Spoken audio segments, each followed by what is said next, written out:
아이 아빠가 누구냐고. 아이 아빠가 누구냐고요? 죽었다고 했잖아요. 선생님은 지금 이를 보는 겁니까?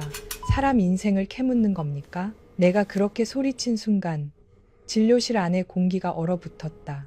치과용 조명이 하얗게 쏟아지는 의자 위에서 4살짜리 하루는 겁에 질린 채 내 손가락을 꽉 붙잡고 있었고, 흰 가운을 입은 남자는 한동안 아무 말도 하지 않았다. 그는 내 분노를 피하지도 변명하지도 않았다. 그저 투명한 보호 안경 너머로 나를 뚫어지게 바라보다가 천천히 장갑 낀 손을 들어 마스크 끈을 벗겼다. 그 얼굴이 드러난 순간 나는 숨을 잊었다. 5년 동안 꿈에서조차 마주치기 두려워 도망쳤던 얼굴, 한때 내 세상의 전부였고, 동시에 내가 가장 잔인하게 밀어냈던 남자, 백도겸이 내 앞에 서 있었다. 그날 밤 나는 서울 마포구 망원동 반지하 방에서 하루를 업고 나왔다.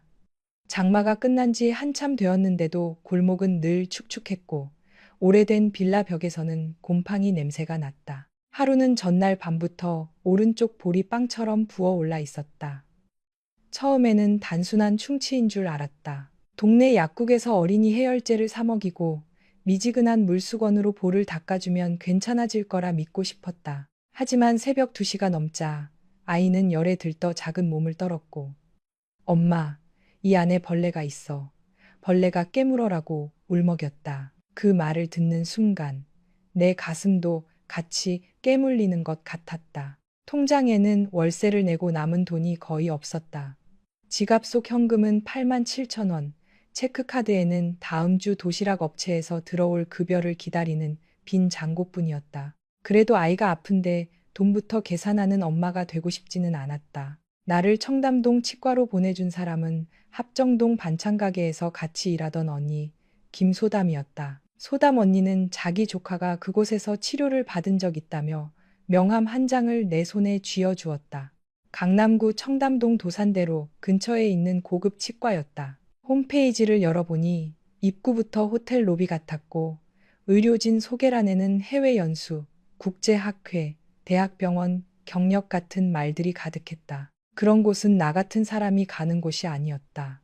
나는 프랜차이즈 베이커리 야간 포장, 알바와 반찬가게 일을 오가며 하루를 키우는 사람이었다. 월세 55만 원짜리 반지하 방에서 전기장판 하나로 겨울을 버티는 사람이었다. 청담동 대형 치과의 반짝이는 대리석 바닥은 내 낡은 운동화 밑창을 비웃을 것만 같았다.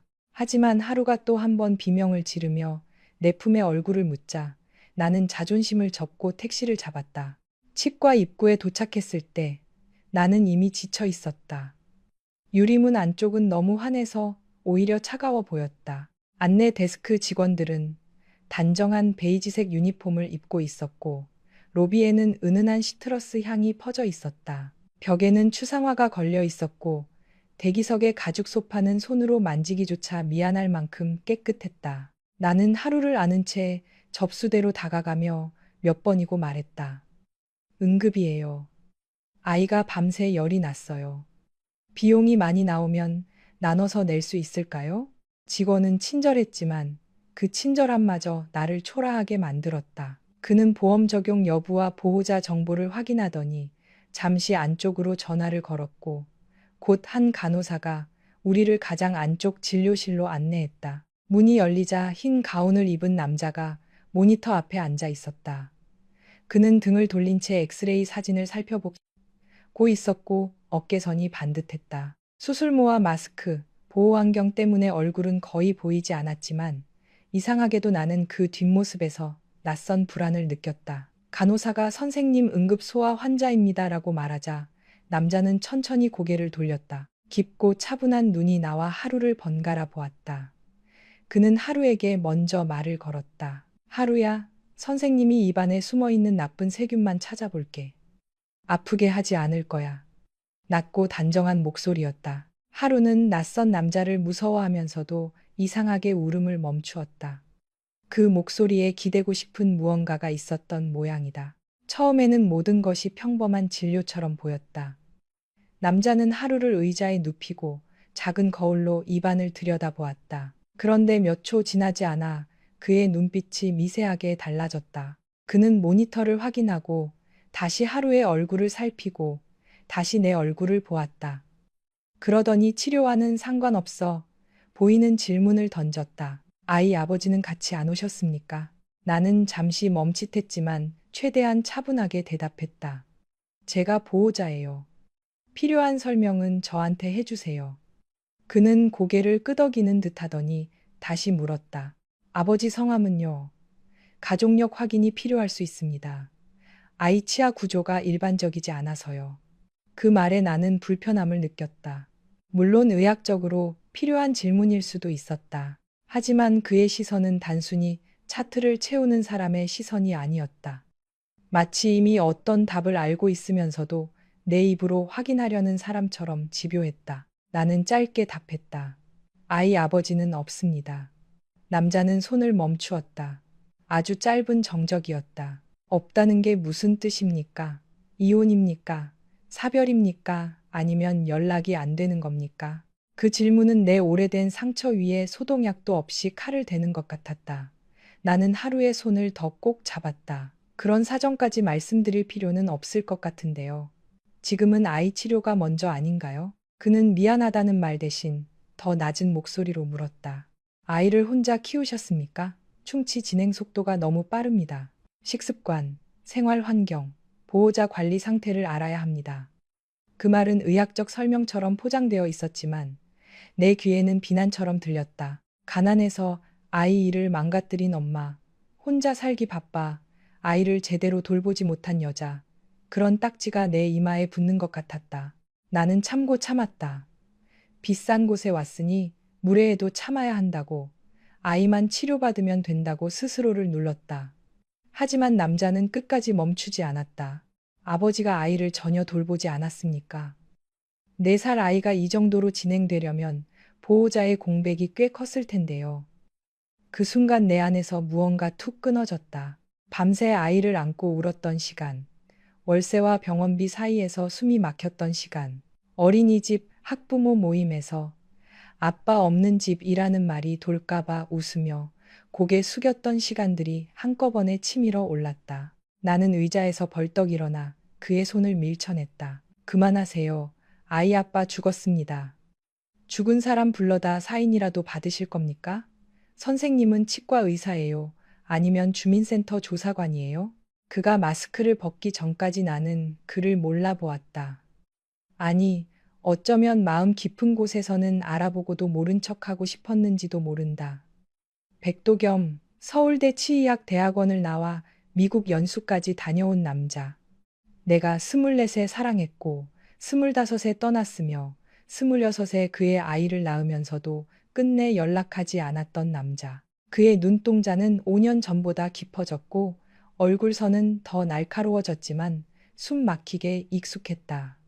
나는 하루를 안으려고 몸을 돌렸다. 지금 당장 도망쳐야 했다. 그가 하루를 보기 전에, 아니 이미 보았을지도 모르지만 그가 눈치채기 전에 이곳을 나가야 했다. 그러나 도겸은 차갑게 말했다. 문채린, 아이 데리고 나가면 안 돼. 염증이 뿌리 쪽까지 내려갔어. 지금 처치 안 하면 얼굴 붓는 정도로 끝나지 않을 수 있어. 그가 내 이름을 부르는 순간 나는 더 이상 도망칠 수 없었다. 하루가 내 품에서 힘없이 엄마, 아파라고 중얼거렸다. 나는 하루의 작은 얼굴을 내려다보았다. 아이의 속눈썹에는 눈물방울이 매달려 있었고 열이 오른 볼은 불덩이처럼 뜨거웠다. 그 순간 나는 여자가 아니라 엄마였다. 사랑했던 남자 앞에서 무너지는 자존심보다 아이의 고통이 먼저였다. 나는 입술을 깨물고 다시 하루를 진료 의자에 눕혔다. 치료해 주세요. 비용은 제가 어떻게든 낼게요. 한 번에 못 내면 나눠서라도 갚겠습니다. 도겸은 한동안 나를 바라보다가 다시 마스크를 올렸다. 그의 눈빛에는 분노와 충격, 그리고 말로 설명하기 어려운 슬픔이 뒤섞여 있었다. 하지만 손놀림만큼은 흔들리지 않았다. 치료는 거의 1시간 가까이 이어졌다. 도겸은 필요한 말만 했다. 흡입기, 소독. 조금만 더. 하루에게는 놀라울 만큼 부드럽게 말했다. 잘하고 있어. 우리 하루 정말 용감하네. 그 목소리를 듣는 동안 나는 잊고 있던 기억 속으로 끌려 들어갔다. 도겸은 예전에도 그랬다. 차갑고 무뚝뚝해 보여도 다친 길고양이를 보면 편의점에서 캔을 사오던 사람이었다. 내가 시험에 떨어져 올 때는 말없이 내 옆에 앉아 밤새 문제집을 다시 풀어주던 사람이었다. 그런 사람이었기에 나는 더 도망쳐야 했다. 그가 좋은 사람이라는 걸 알았기 때문에 그의 인생에 내가 짐이 될까봐 두려웠다. 5년 전 그의 어머니가 내 앞에 봉투를 밀어놓으며 우리 도겸이는 너 같은 애가 붙잡을 사람이 아니다라고 했을 때 나는 분노보다 수치심을 먼저 느꼈다. 그래서 떠났다. 사랑해서 떠났다는 말은 참 비겁하지만 그때의 나는 정말 그 말밖에 붙잡을 것이 없었다. 응급처치가 끝났을 때 하루는 진정제를 조금 먹고 내 품에서 꾸벅꾸벅 졸고 있었다. 도겸은 장갑을 벗고 손을 씻은 뒤 나에게 설명했다. 오늘은 급한 염증만 잡았어. 하지만 뿌리 쪽 손상이 심해서 몇 차례 더 봐야 해. 소아 치수 치료랑 크라운까지 하면 6개월 정도 관리해야 하고 전체 비용은 재료와 횟수에 따라 달라지지만 대략 420만 원 정도 생각해야 해. 420만 원, 누군가에게는 명품 가방 하나 값일지 몰라도 나에게는 몇 달을 숨만 쉬어도 모으기 어려운 돈이었다. 나는 머릿속으로 계산했다. 월세, 어린이집 특별 활동비, 교통비, 식비 밀린 공과금, 숫자들이 서로 부딪히며 나를 조롱했다. 다른 병원에 가면 내가 겨우 입을 열자 도겸이 말을 끊었다. 다른 병원에 가도 치료는 받아야 해. 다만 오늘 찍은 사진과 기록은 넘겨줄 수 있어. 선택은 내가 해. 그 말투는 차가웠지만 협박은 아니었다. 그래서 더 괴로웠다. 나는 차라리 그가 예전처럼 나를 원망하고 몰아붙이길 바랐다. 그러면 미워하기 쉬웠을 테니까. 접수대에서 오늘 응급 비용을 계산하려고 지갑을 꺼냈을 때 직원은 조심스럽게 말했다. 오늘 비용은 원장님이 처리하셨습니다. 나는 얼굴이 뜨거워졌다. 도움을 받았다는 사실보다 그 도움을 거절할 힘조차 없는 내가 싫었다. 나는 곧장 도겸을 찾아갔다. 그는 복도 끝에서 흰 가운을 벗고 있었다. 이러지 마. 나 동정하지 마. 오늘 비용이 얼마든 내가 갚을게. 나는 지갑에서 구겨진 현금과 카드를 꺼냈다. 손이 떨렸다. 도겸은 내 손을 내려다보다가 조용히 말했다. 동정 아니야. 아이 치료비를 두고 자존심 싸움할 생각 없어. 그럼 뭐야? 내가 쏘아붙이자 그는 한 걸음 다가왔다. 5년 만에 나타나서 내 앞에서 죽었다고 말한 남자의 아이가 이상하게도 내 어릴 때 얼굴을 하고 있는데 내가 그냥 보내야 해? 나는 심장이 내려앉는 줄 알았다. 도겸은 이미 의심하고 있었다. 하루의 눈매, 콧대, 웃을 때 살짝 올라가는 입꼬리, 오른손 엄지 옆에 작은 점까지 그는 놓치지 않았을 것이다. 나는 고개를 세차게 저었다. 착각이야. 하루는 내 아이야. 너랑 상관없어. 도겸의 표정이 굳었다. 내가 묻는 건 사실이야. 사실은 내가 알 필요 없어. 나는 하루를 더 단단히 안았다. 잃을 것이 없는 사람은 강하다고들 하지만 사실 아이 하나만 가진 사람은 세상에서 가장 약하다. 누군가 그 아이를 빼앗아 갈지도 모른다는 생각만으로도 무너진다. 나는 도겸이 하루를 빼앗아 갈까봐 두려웠다. 그의 집안, 그의 돈, 그의 어머니, 그 모든 것이 나를 한순간에 무력하게 만들 수 있다는 걸 알고 있었다. 도겸은 더 묻지 않았다. 대신 뜻밖의 말을 했다. 오늘 밤은 아이 상태를 지켜봐야 해. 열이 다시 오를 수 있고 부기가 심해지면 바로 병원에 데려가야 해. 내 집이 망원동 반지하라면 습도도 좋지 않을 거야. 우리 집으로 가. 나는 귀를 의심했다. 미쳤어? 내가 왜 네 집에 가? 아이 때문에. 그는 짧게 대답했다. 내일 아침 다시 확인해야 하니까 가까이 있는 게 좋아. 필요 없어. 내가 알아서 할게. 5년 전에도 네가 알아서 하겠다고 사라졌지. 그의 목소리가 낮게 갈라졌다. 그 결과가 지금 이거야. 아이는 아픈데 너는 돈이 없고 나는 아무것도 모른 채 5년을 살았어. 그 말에 나는 아무 대답도 하지 못했다. 틀린 말이 아니어서 더 아팠다. 결국 나는 도겸의 차에 올랐다.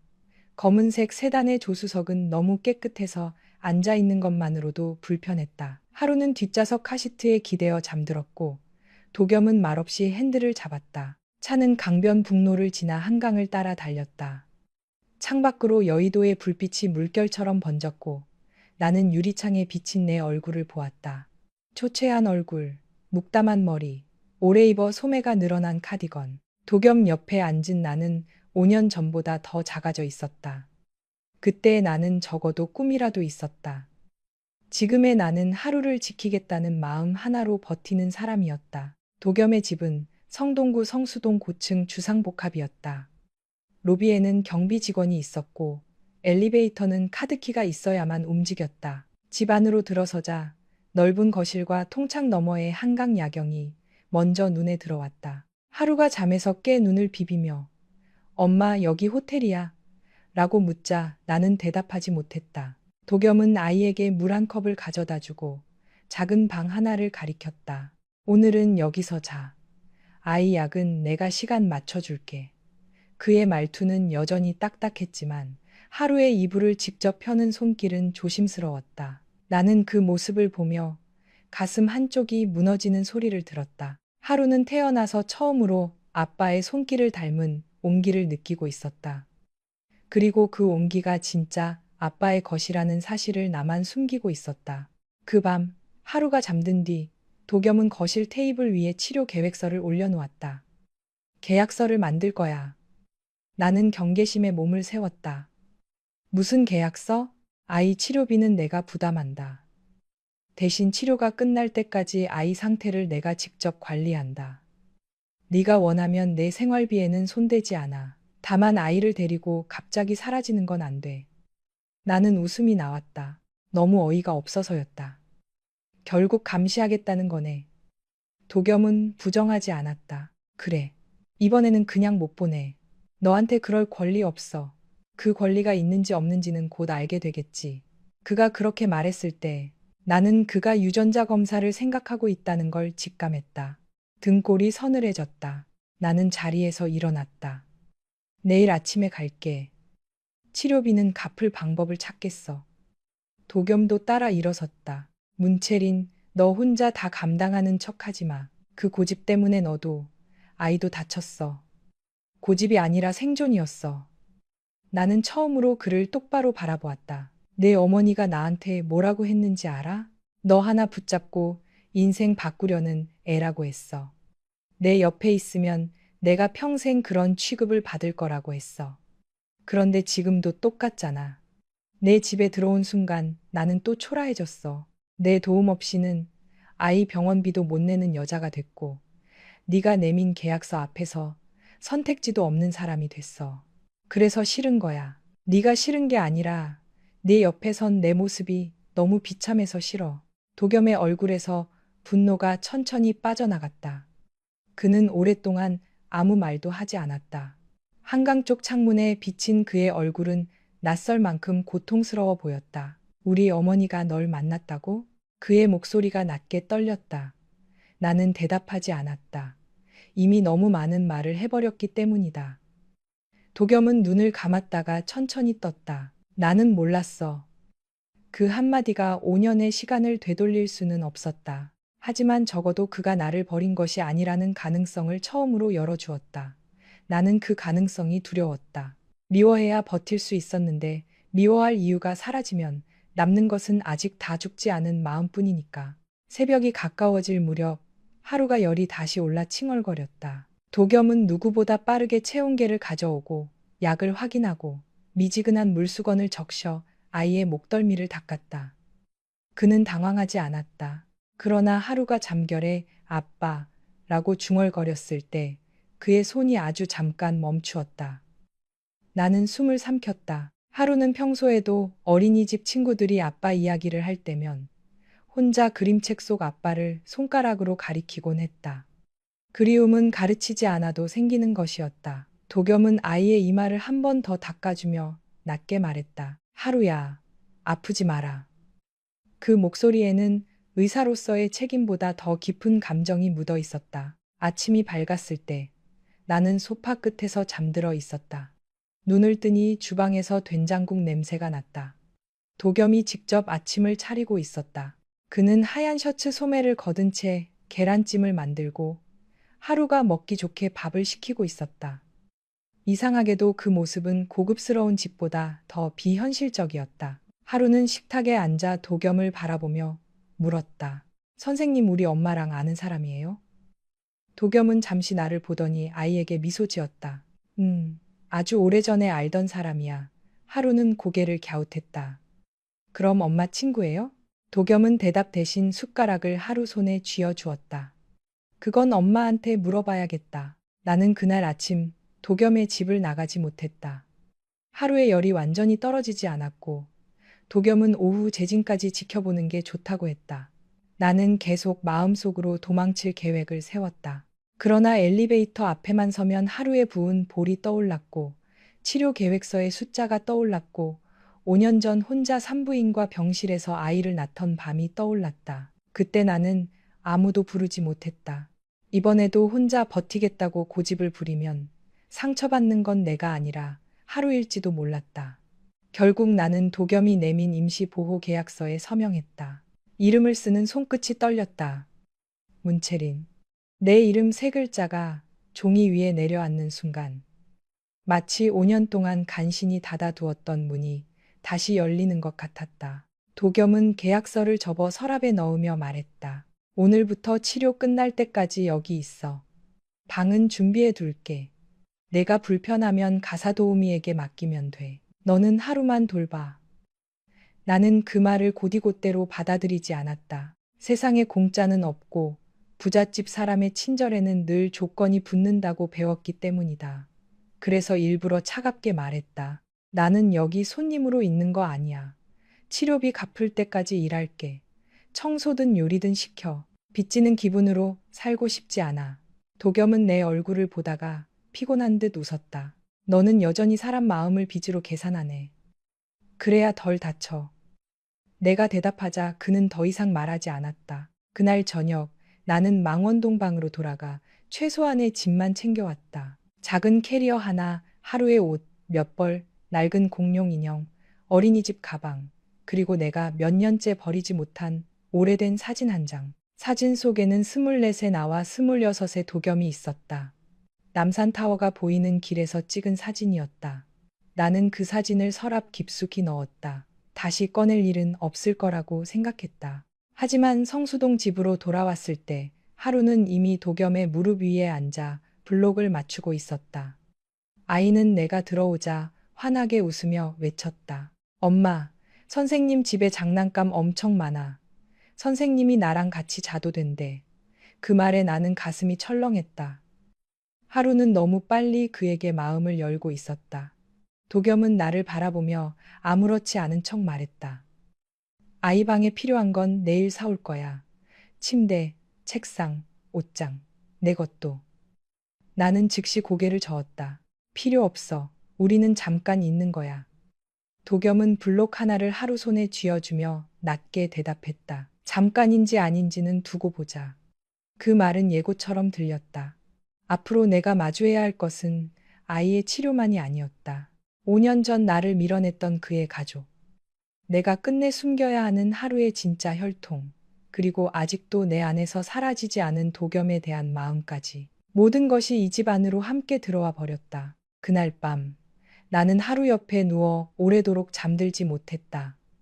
통창 밖으로 서울의 불빛이 반짝였고 멀리 한강 위로 자동차 불빛이 길게 흘러갔다. 하루는 치료를 받고 통증이 줄었는지 편안히 잠들어 있었다. 나는 아이의 작은 손을 잡고 마음속으로 다짐했다. 어떤 일이 있어도 하루를 지켜야 한다고. 백도겸이 아무리 다정해도 그의 집이 아무리 따뜻해도 나는 방심하면 안 된다고. 그런데 방문 밖 거실에서 낮은 발소리가 멈추고 도겸이 아주 조심스럽게 문을 열어 아이의 상태를 확인하는 소리가 들렸을 때 내 결심은 벌써 흔들리고 있었다. 그는 한참 동안 문가에 서 있다가 작은 목소리로 말했다. 체리나, 이번에는 내가 알아낼 거야. 네가 왜 떠났는지, 하루가 누구 아들인지, 그리고 내가 잃어버린 5년이 어디서부터 잘못됐는지. 나는 눈을 감은 척 숨을 죽였다. 대답하지 않았지만 심장은 이미 그의 이름을 기억하고 있었다. 성수동 집에서의 생활은 내가 예상했던 것보다 조용하게 시작되었다. 조용하다는 말이 평온하다는 뜻은 아니었다. 오히려 너무 조용해서 작은 컵 하나 내려놓는 소리에도 마음이 움찔거렸다. 나는 이 집의 넓은 거실, 반짝이는 주방, 발소리조차 흡수해버리는 두꺼운 러그, 언제나 일정한 온도를 유지하는 공기 속에서 매 순간 내가 이곳 사람이 아니라는 사실을 느꼈다. 망원동 반지하 방에서는 새벽마다 윗집 세탁기 돌아가는 소리, 골목에서 술 취한 사람들이 다투는 소리, 비 오는 날 하수구 냄새까지 삶의 일부처럼 섞여 있었다. 그런데 이곳은 너무 완벽했다. 완벽한 것은 사람을 편하게 만들 수도 있지만 나처럼 흠집 많은 사람에게는 숨을 조이게 만드는 벽이 되기도 했다. 도겸은 출근 시간이 일정했다. 아침 7시 반이면 말없이 커피를 내리고 하루의 약봉투를 확인하고 전날 밤 내가 제대로 잠을 잤는지 모른 척 살폈다. 그는 예전보다 훨씬 절제된 사람이 되어 있었다. 감정을 쉽게 드러내지 않았고 화가 나도 목소리를 높이지 않았다. 하지만 그 침착함이 더 무서웠다. 그는 내가 무엇을 숨기는지 알고 싶어 했고 나는 그가 묻지 않는 순간에도 계속 추궁당하는 기분이었다. 하루는 그런 어른들의 긴장을 모른 채 빠르게 회복했다. 치과 치료를 받은 뒤 볼에 붓기는 조금씩 가라앉았고 밤마다 끙끙 앓던 소리도 줄었다. 아이는 도겸을 선생님이라고 부르다가 사흘째 되던 날부터 자연스럽게 도겸 삼촌이라고 불렀다. 그 말을 처음 들었을 때 도겸의 손이 커피잔 위에서 아주 잠깐 멈추었다. 나는 그것을 못 본 척했다. 하루가 도겸에게 마음을 여는 속도는 너무 빨랐다. 아빠라는 존재를 한 번도 제대로 가져본 적 없는 아이는 자신에게 다정하게 무릎을 내어주는 어른 남자를 본능적으로 붙잡았다. 도겸은 퇴근 후 피곤한 얼굴로 돌아와도 하루가 달려나오면 외투를 벗기도 전에 아이를 안아 올렸다. 오늘 약 잘 먹었어? 어린이집에서 밥은? 아픈 데는 없어? 그는 의사처럼 묻다가도 하루가 작은 손으로 그의 넥타이를 잡아당기면 결국 웃고 말았다. 그 웃음은 내게 잔인했다. 나는 오래전 그가 나에게만 보여주던 웃음을 기억하고 있었고, 이제는 그 웃음이 하루에게 향하는 것을 보며 안도와 두려움을 동시에 느꼈다. 하루가 사랑받고 있다는 사실은 기뻤지만 그 사랑이 진실을 요구하는 순간이 올까봐 무서웠다. 나는 이 집에서 가만히 있을 수 없었다. 도겸은 아무것도 하지 말라고 했지만 나는 새벽마다 조용히 일어나 주방을 닦고 하루 옷을 정리하고 거실 먼지를 훔쳤다. 고급 청소기는 버튼이 너무 많아 처음에는 작동법도 몰랐다. 인덕션은 내 손끝을 놀리듯 삑삑거렸고 빌트인 오븐은 작은 글씨가 전부 영어라 한참을 들여다봐야 했다. 나는 살림을 못하는 사람이 아니었다. 가난한 집 살림은 누구보다 잘했다. 남은 김치로 볶음밥을 만들고 싸게 산 무 한 개로 국과 반찬을 나누고 아이 옷에 늘어진 소매를 접어 박음질하는 일은 눈 감고도 할 수 있었다. 하지만 이 집의 살림은 다르게 움직였다. 비싼 냉장고에는 유기농 채소와 수입 치즈, 고급 생수가 줄지어 있었고 그 앞에서 나는 시장 골목에서 1,000원어치 콩나물을 고르던 내 손이 부끄러워졌다. 도겸은 그런 내 모습을 참지 못했다. 어느 날 밤 하루가 잠든 뒤 내가 주방 바닥을 닦고 있을 때 그가 내 손목을 잡았다. 그만해. 나는 놀라 고개를 들었다. 아직 다 안 끝났어. 끝낼 필요 없어. 청소는 사람 부르면 돼. 그 사람 부르는 돈도 다 빚으로 계산하면 되겠네. 내가 비꼬듯 말하자 도겸의 눈썹이 낮게 내려갔다. 문채린 내가 내게 빚을 지우려고 데려온 것 같아? 그럼 뭐야? 불쌍해서? 아니면 하루가 내 아이인지 확인하려고? 말이 나가자마자 나는 후회했다. 도겸의 얼굴이 굳었다. 그는 한동안 내 손목을 놓지 않다가 조용히 말했다. 둘 다 아니라고 하면 믿을래. 나는 대답하지 못했다. 믿고 싶지 않아서가 아니라 믿어버리면 더는 도망칠 명분이 없어질 것 같았다. 그날 이후 도겸은 나를 억지로 쉬게 하려는 대신 이상한 방식으로 내 생활을 바꾸기 시작했다. 내 방옷장에는 어느새 새 옷들이 걸려 있었다. 과하게 화려한 옷은 아니었다. 부드러운 니트, 단정한 셔츠, 무릎 아래로 내려오는 스커트, 편한 실내복, 계절에 맞는 코트까지 모두 내 취향을 묘하게 알고 고른 것처럼 차분했다. 나는 처음엔 손도 대지 않았다. 옷걸이에 걸린 가격표를 보고 숨이 막혔다. 내가 한 달 일해도 못 살 옷을 아무렇지 않게 입는다는 건 나 자신을 속이는 일처럼 느껴졌다. 그래서 계속 낡은 티셔츠와 늘어난 바지를 입었다. 도겸은 며칠을 참다가 결국 식탁 앞에서 말했다. 그 옷들 왜 안 입어? 내 옷이 아니니까. 내 방에 있으면 내 거야. 그렇게 쉽게 사람 물건이 되는 거 아니야. 도겸은 수저를 내려놓았다. 그러면 내 몸은 왜 그렇게 함부로 대해? 낡은 옷만 입고 아파도 참아야 내 자존심이 지켜져? 나는 말문이 막혔다. 사실 그날 나는 몸이 좋지 않았다. 생리통이 심해 허리가 끊어질 듯 아팠지만 하루 앞에서 티내고 싶지 않아 억지로 웃고 있었다. 도겸은 말없이 일어나 주방으로 갔다. 잠시 뒤 그는 따뜻한 대추생 강차를 가져와 내 앞에 놓았다. 마셔. 배 따뜻하게 하고 일찍 자. 나는 컵을 내려다보았다. 김이 모락모락 올라왔다.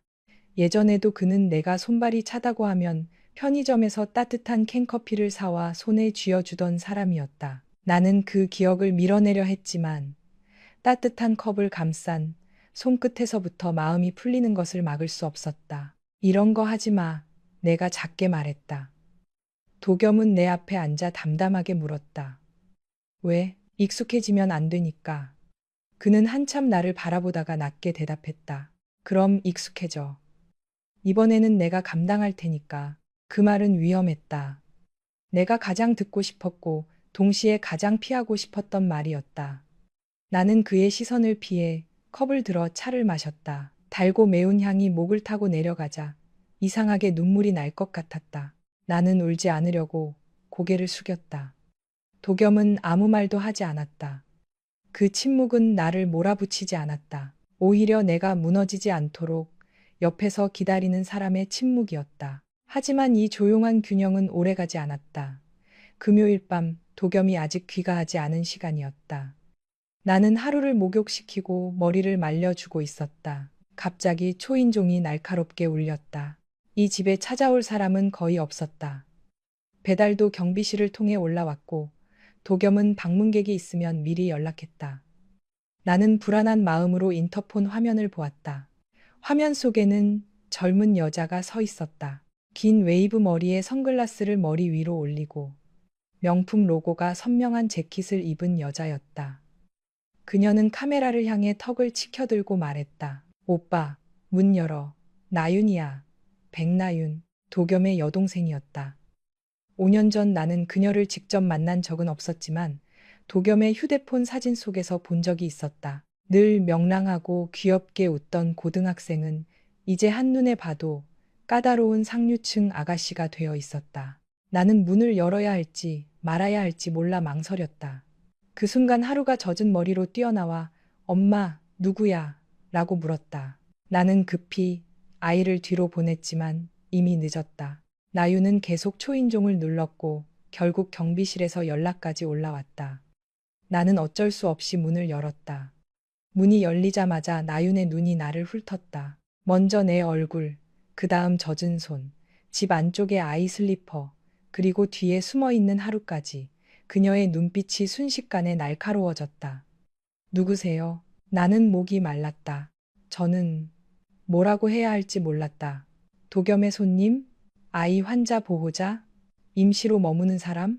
어느 말도 정상적으로 들리지 않았다. 나유는 내 대답을 기다리지 않고 집 안으로 성큼 들어왔다. 오빠 집에 여자가 있다고 해서 설마 했는데 진짜였네. 게다가 애까지 있어? 하루가 내 다리 뒤에 숨어 나윤을 올려다보았다. 나윤은 아이의 얼굴을 보더니 잠시 멈칫했다. 그 짧은 순간을 나는 놓치지 않았다. 그녀도 무언가를 느낀 것이다. 하루의 눈매는 도겸을 너무 많이 닮아 있었다. 나윤은 곧장 표정을 고쳤지만 목소리는 더 차가워졌다. 아이 이름이 뭐예요? 하루예요. 내가 대답했다. 성은요? 나는 입술을 깨물었다. 문하루요. 나유는 비웃듯 웃었다. 문하루. 엄마 성을 따랐네요.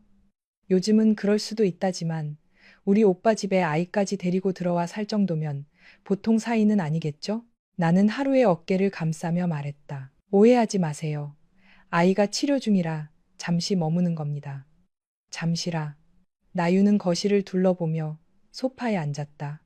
잠시 머무는 사람이 안방 옆방을 쓰고 아이 장난감이 거실에 깔려 있고 냉장고에는 아이 간식이 가득하다. 되게 편리한 잠시네요. 나는 모욕을 삼켰다. 도겸이 없는 자리에서 그의 가족과 싸우고 싶지 않았다. 하지만 나유는 멈추지 않았다. 그녀는 핸드백을 내려놓고 다리를 꼬았다. 나 물 좀 줘요. 탄산수 말고 따뜻한 물. 컵은 깨끗한 걸로. 그 말투는 명백히 나를 하대하는 것이었다. 나는 하루를 방으로 들여보낸 뒤 주방으로 갔다. 손끝이 떨렸다. 따뜻한 물을 컵에 따라 내오는데 나유는 어느새 거실 한쪽에 놓인 하루의 그림을 보고 있었다.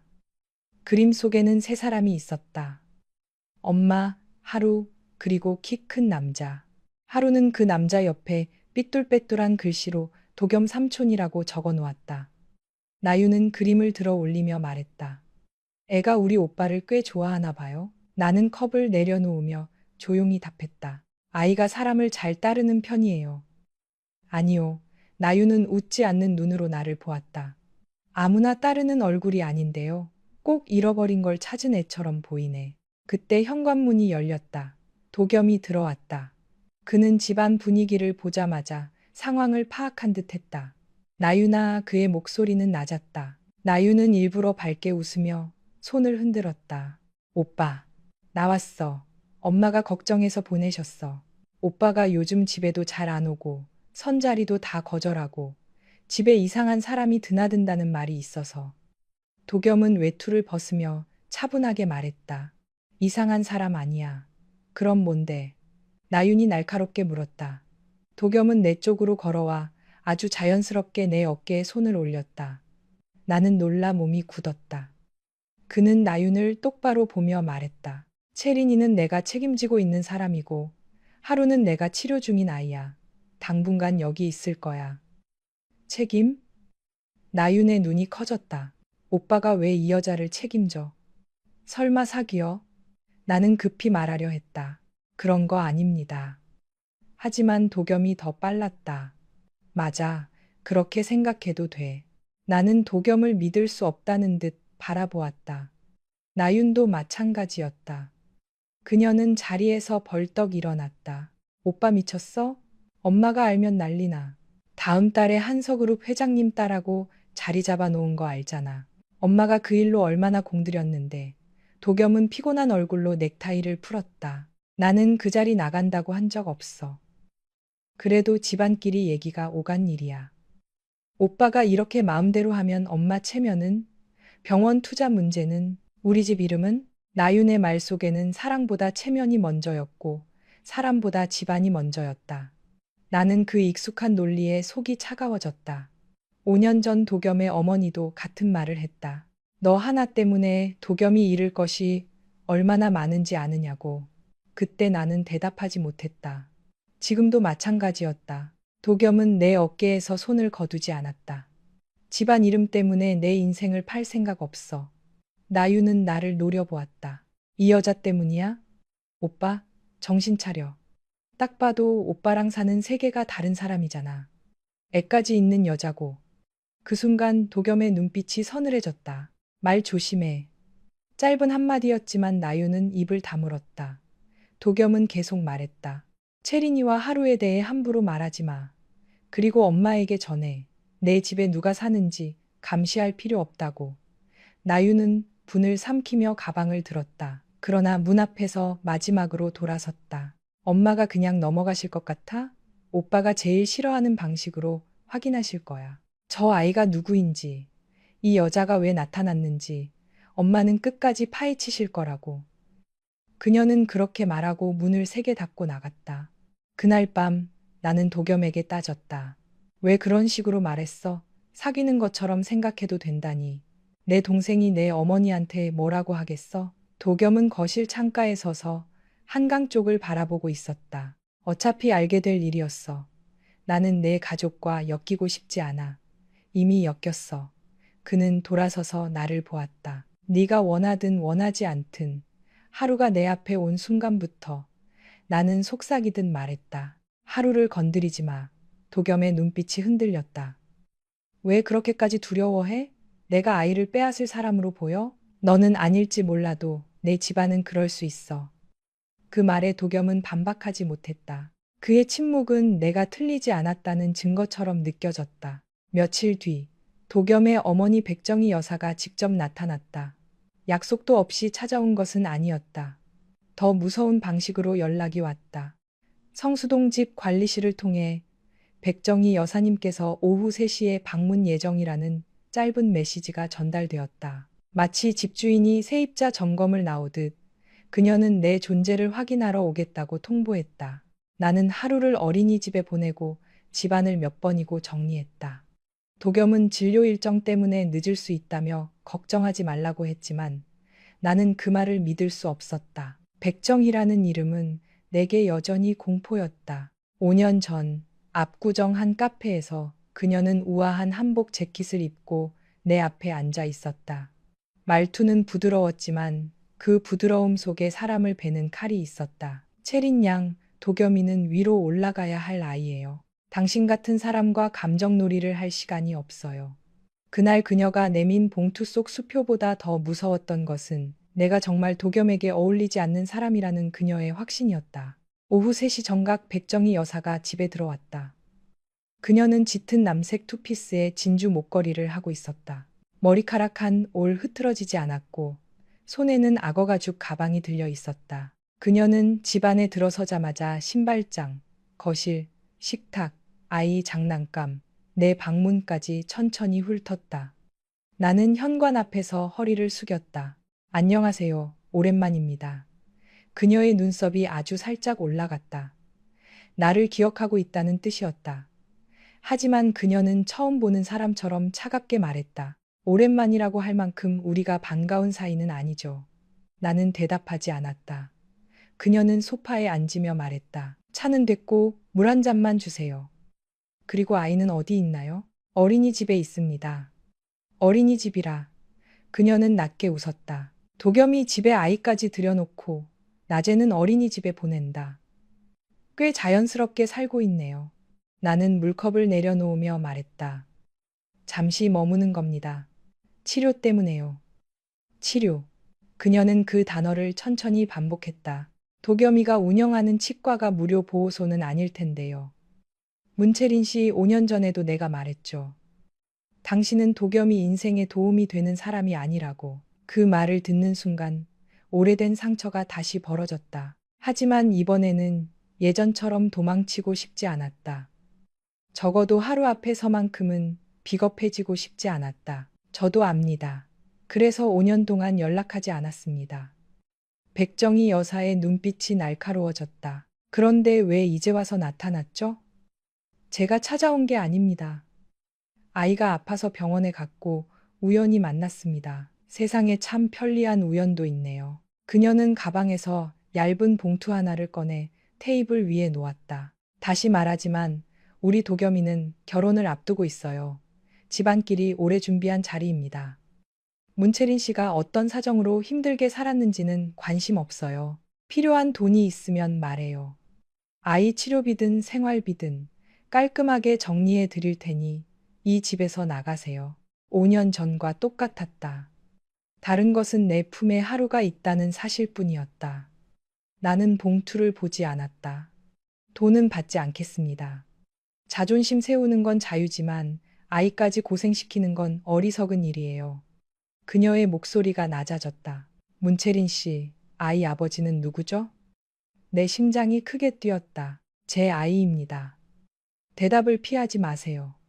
도겸이를 닮았다는 이야기가 벌써 내 귀에 들어왔어요. 나는 숨을 골랐다. 세상에는 닮은 사람이 많습니다. 백정희 여사는 처음으로 미소를 지었다. 하지만 그 미소는 차가웠다. 그럼 확인하면 되겠네요. 아이가 도겸이와 아무 관계가 없다면 당신도 떳떳할 테니까. 나는 손끝이 차가워졌다. 그녀가 원하는 것은 분명했다. 유전자 검사. 그리고 그 결과가 나오면 그녀는 하루를 손자라는 이름으로 가져가려 할 수도 있었다. 아니면 반대로 나를 더러운 의도로 아이를 이용한 여자로 몰아낼 수도 있었다. 어느 쪽이든 나는 질 수밖에 없는 싸움이었다. 바로 그때 현관문이 열렸다. 도겸이었다. 그는 평소보다 일찍 돌아왔다. 아마 내가 혼자 감당하게 두지 않으려고 진료를 조정한 모양이었다. 그는 거실에 들어서며 상황을 단번에 읽었다. 테이블 위 봉투, 굳은 내 얼굴, 차갑게 앉아있는 어머니. 도겸의 표정이 굳었다. 어머니 여기 왜 오셨습니까?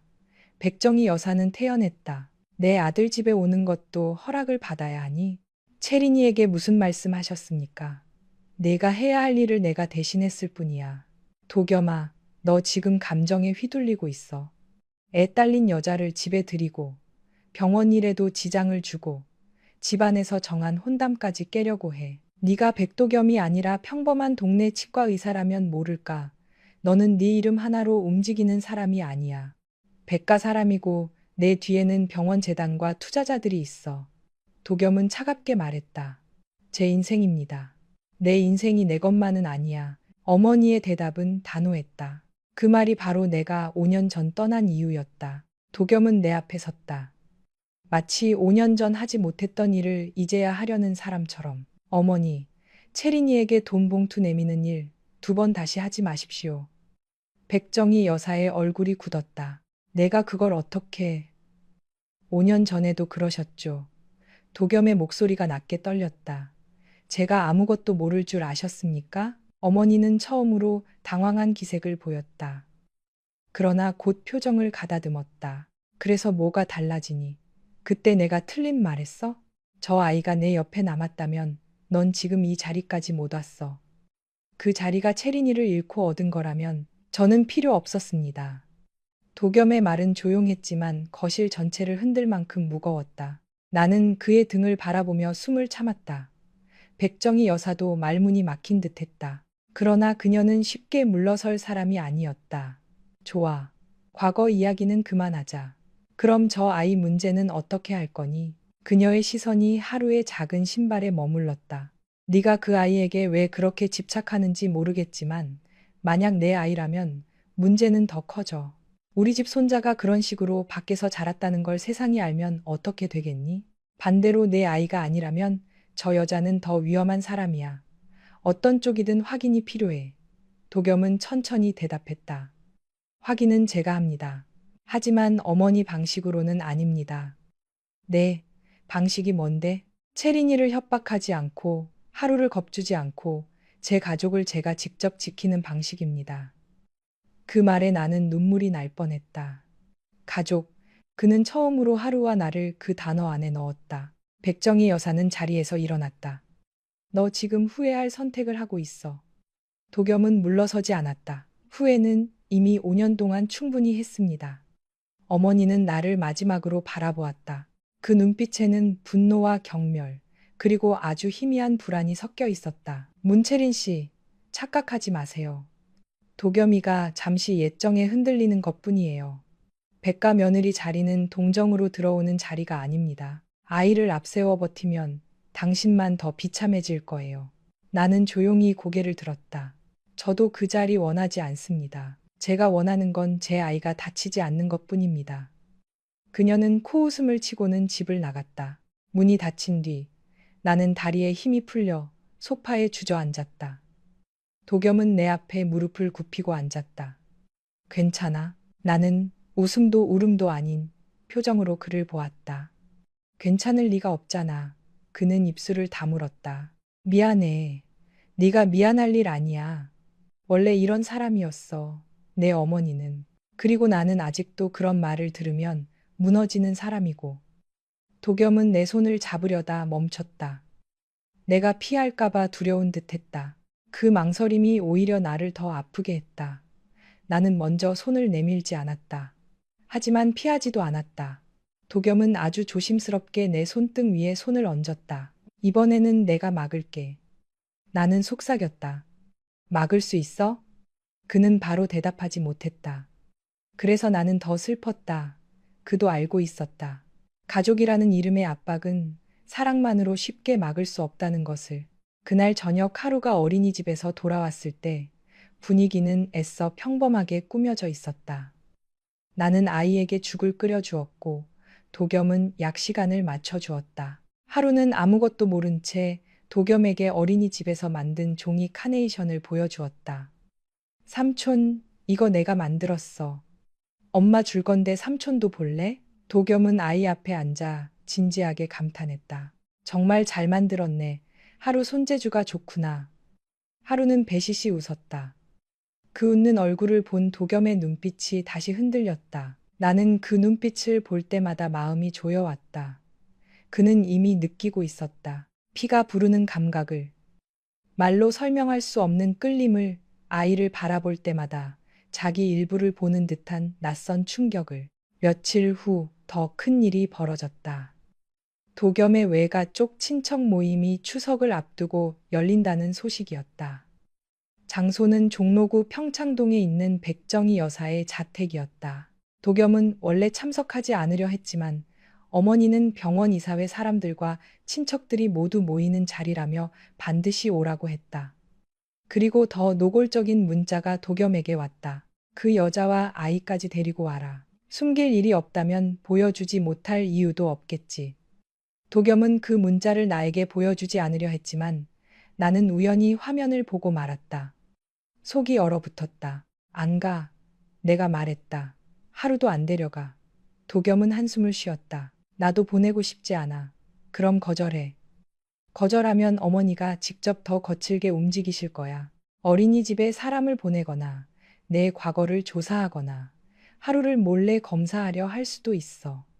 나는 그의 말을 믿고 싶지 않았지만 백정이라면 충분히 그럴 수 있다는 걸 알고 있었다. 결국 우리는 그 모임에 가게 되었다.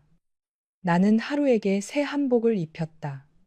도겸이 준비한 것이었다. 연한 하늘색 저고리에 남색 바지, 작은 복주머니까지 달린 한복을 입은 하루는 거울 앞에서 빙글 돌며 좋아했다. 엄마, 나 왕자 같아? 나는 웃으며 아이 머리를 쓰다듬었다. 응, 우리 하루 제일 멋있어. 하지만 내 속은 타들어갔다. 도겸은 내게도 단정한 아이보리색 원피스와 얇은 코트를 준비해 두었다. 이번에는 거절하지 못했다. 적어도 하루 앞에서 초라해 보이고 싶지 않았다. 옷을 입고 거울 앞에 섰을 때 나는 낯선 여자를 보았다.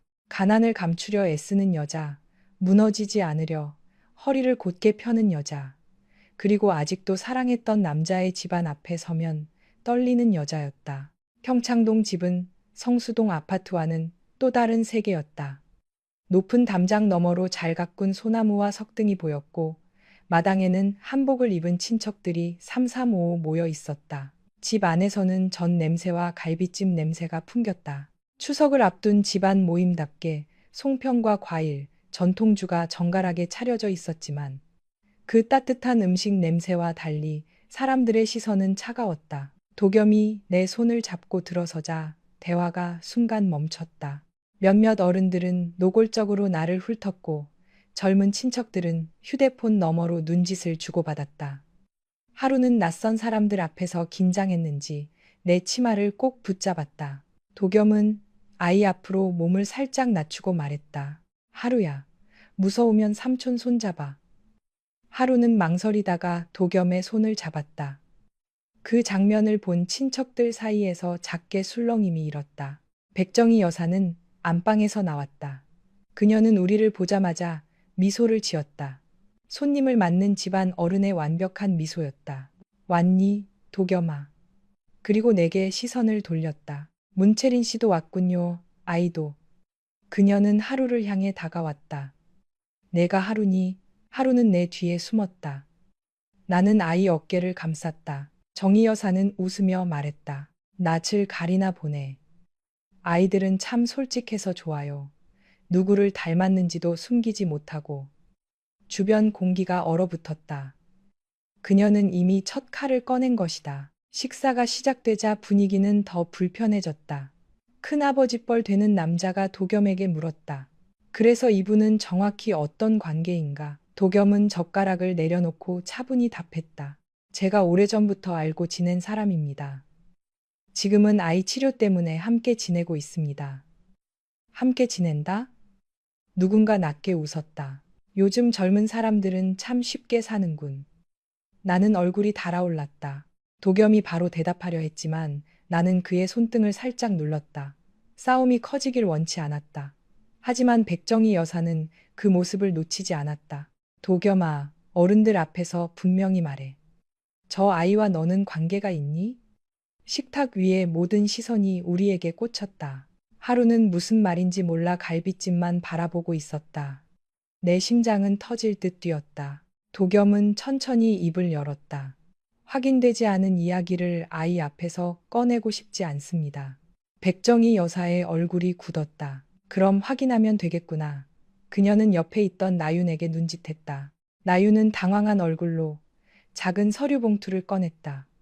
나는 그것이 무엇인지 보자마자 알아차렸다. 유전자 검사 동의서.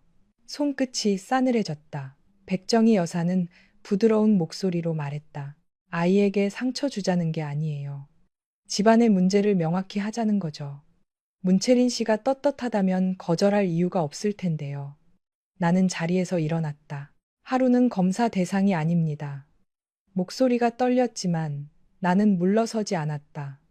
아이를 어른들 체면 싸움에 끌어들이지 마세요. 그 순간 하루가 작게 물었다. 엄마, 검사 아파? 나는 숨이 막혔다.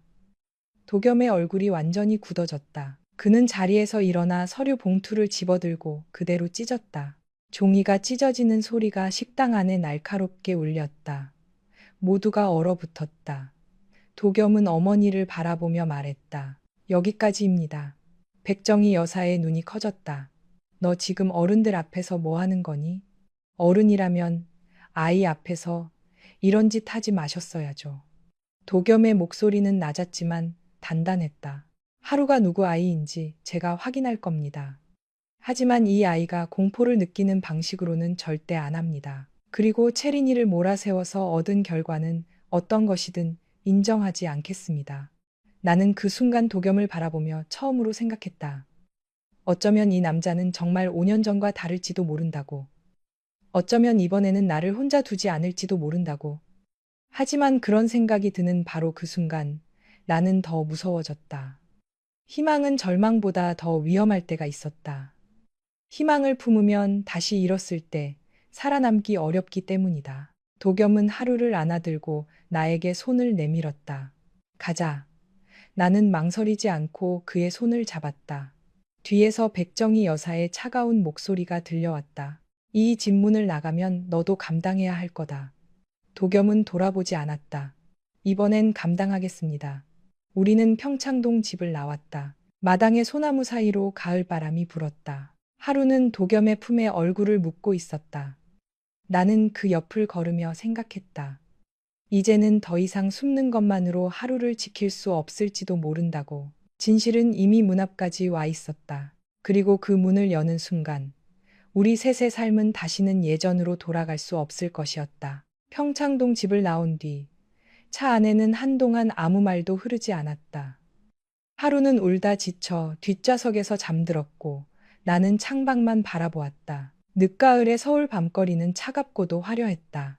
북악터널을 지나 도심 쪽으로 내려오자 가로등 불빛이 차창 위로 길게 미끄러졌다. 세상은 아무 일도 없었다는 듯 움직이고 있었지만 내 안에서는 무언가 돌이킬 수 없이 무너지고 있었다.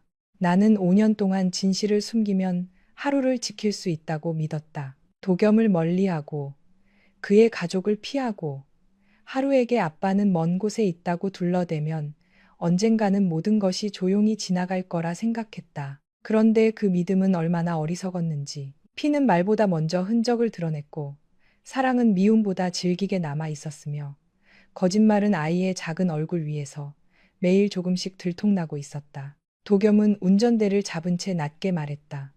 미안해. 나는 바로 대답하지 않았다. 사과를 받아들일 힘도 밀어낼 힘도 없었다. 한참 뒤에야 나는 물었다. 너희 어머니가 결국 검사를 하려고 하면 어떻게 할 거야? 도겸의 턱선이 굳었다. 내 허락 없이 하루 몸에 손대는 일은 절대 없게 할 거야. 내 허락이 문제가 아니야. 그분은 그런 방식으로 움직이는 사람이 아니잖아.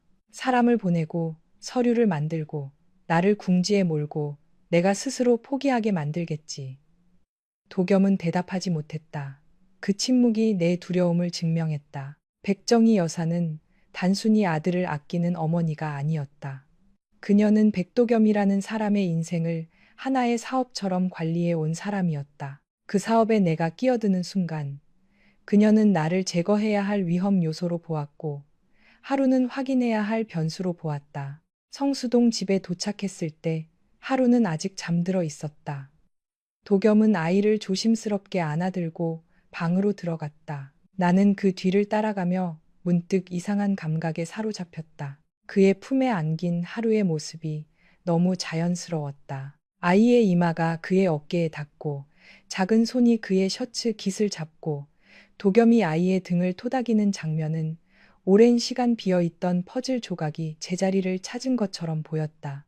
나는 그 장면을 보고도 행복해하지 못했다.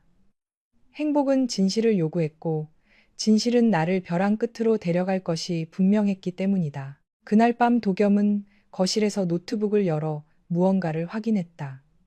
나는 하루방 문 앞에 앉아 있다가 조용히 물었다. 검사, 할 생각이지. 도겸은 손을 멈추었다. 언젠가는 해야 해. 그 대답을 예상했는데도 가슴이 아팠다. 왜? 내가 아니라고 하면 그냥 아니라고 믿어주면 안 돼? 도겸은 나를 바라보았다.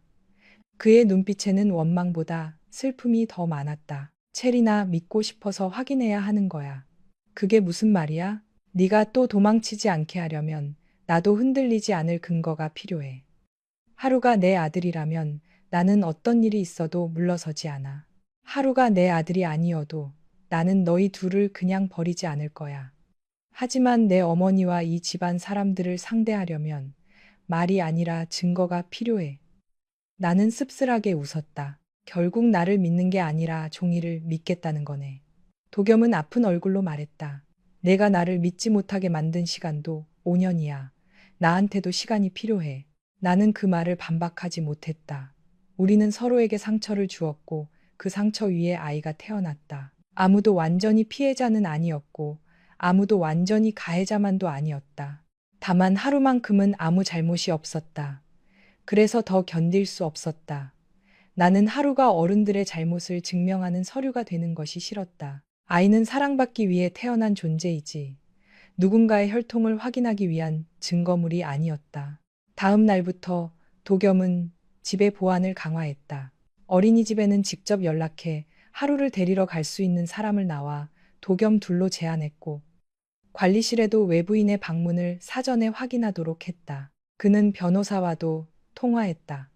나는 그의 통화 내용을 다 듣지는 못했지만 미성년자 동의 없는 시료 채취, 친권 양육권, 개인정보 같은 단어들이 들릴 때마다 손끝이 차가워졌다. 나는 5년 동안 하루를 혼자 키우며 법 같은 것을 생각해 본 적이 거의 없었다. 내게 법은 돈 있고 시간 있는 사람들이 싸울 때 쓰는 어려운 말이었다. 그러나 이제 그 법이 내 아이를 지키는 방패가 될 수도, 내 아이를 빼앗는 칼이 될 수도 있다는 것을 알게 되었다. 며칠은 조용했다. 너무 조용해서 오히려 더 불안했다. 백정희 여사는 연락하지 않았고 나윤도 나타나지 않았다. 하지만 도겸의 얼굴은 점점 어두워졌다. 병원 쪽으로 이상한 소문이 돌기 시작했기 때문이다. 청담동 치과 직원들 사이에서 원장이 아이 딸린 여자를 집에 들였다는 이야기가 퍼졌고 일부 고급 고객들이 예약을 취소했다. 도겸은 내 앞에서는 괜찮다고 했지만 밤마다 서재에서 늦게까지 전화를 받았다. 사생활 문제입니다. 진료 품질과는 무관합니다. 투자 일정에는 영향 없습니다. 그의 목소리는 침착했지만 나는 그 침착함이 얼마나 많은 인내 위에 세워져 있는지 알 수 있었다. 소문의 출처가 누구인지는 어렵지 않게 짐작할 수 있었다. 백정희 여사가 직접 흘렸을 수도 있고 나윤이 감정적으로 주변에 말했을 수도 있었다. 그러나 결정적인 사람은 따로 있었다. 한서그룹 막내딸 한재희. 도겸과 선을 보기로 되어 있었다던 여자였다. 그녀는 어느 날 치과 로비에 직접 나타났다. 나는 그날 하루에 두 번째 치료를 위해 병원에 있었다. 하루는 치료 후 회복실에서 잠시 쉬고 있었고 나는 물을 가지러 로비 쪽으로 나갔다가 그녀를 마주쳤다. 한재희는 고급스러운 회색 코트에 진주 귀걸이를 하고 있었다. 화려하지 않았지만 태생부터 부유한 사람만이 가질 수 있는 여유가 몸에 배어 있었다. 그녀는 나를 보자마자 알아보았다. 문채린 씨죠. 나는 긴장했다. 누구신데요? 그녀는 미소를 지었다. 저는 한재희예요. 도겸 오빠와 결혼 이야기가 오가던 사람이라고 하면 이해가 빠르겠네요. 그녀는 나를 위아래로 훑지 않았다. 오히려 너무 예의 바르게 웃었다. 그래서 더 불편했다. 노골적인 모욕은 맞서 싸울 수 있지만 정중한 경멸은 사람을 더 깊이 찌른다. 제이는 조용한 상담실로 나를 데려가자고 했다. 나는 거절하려 했지만 그녀가 아이 이야기도 관련되어 있어요.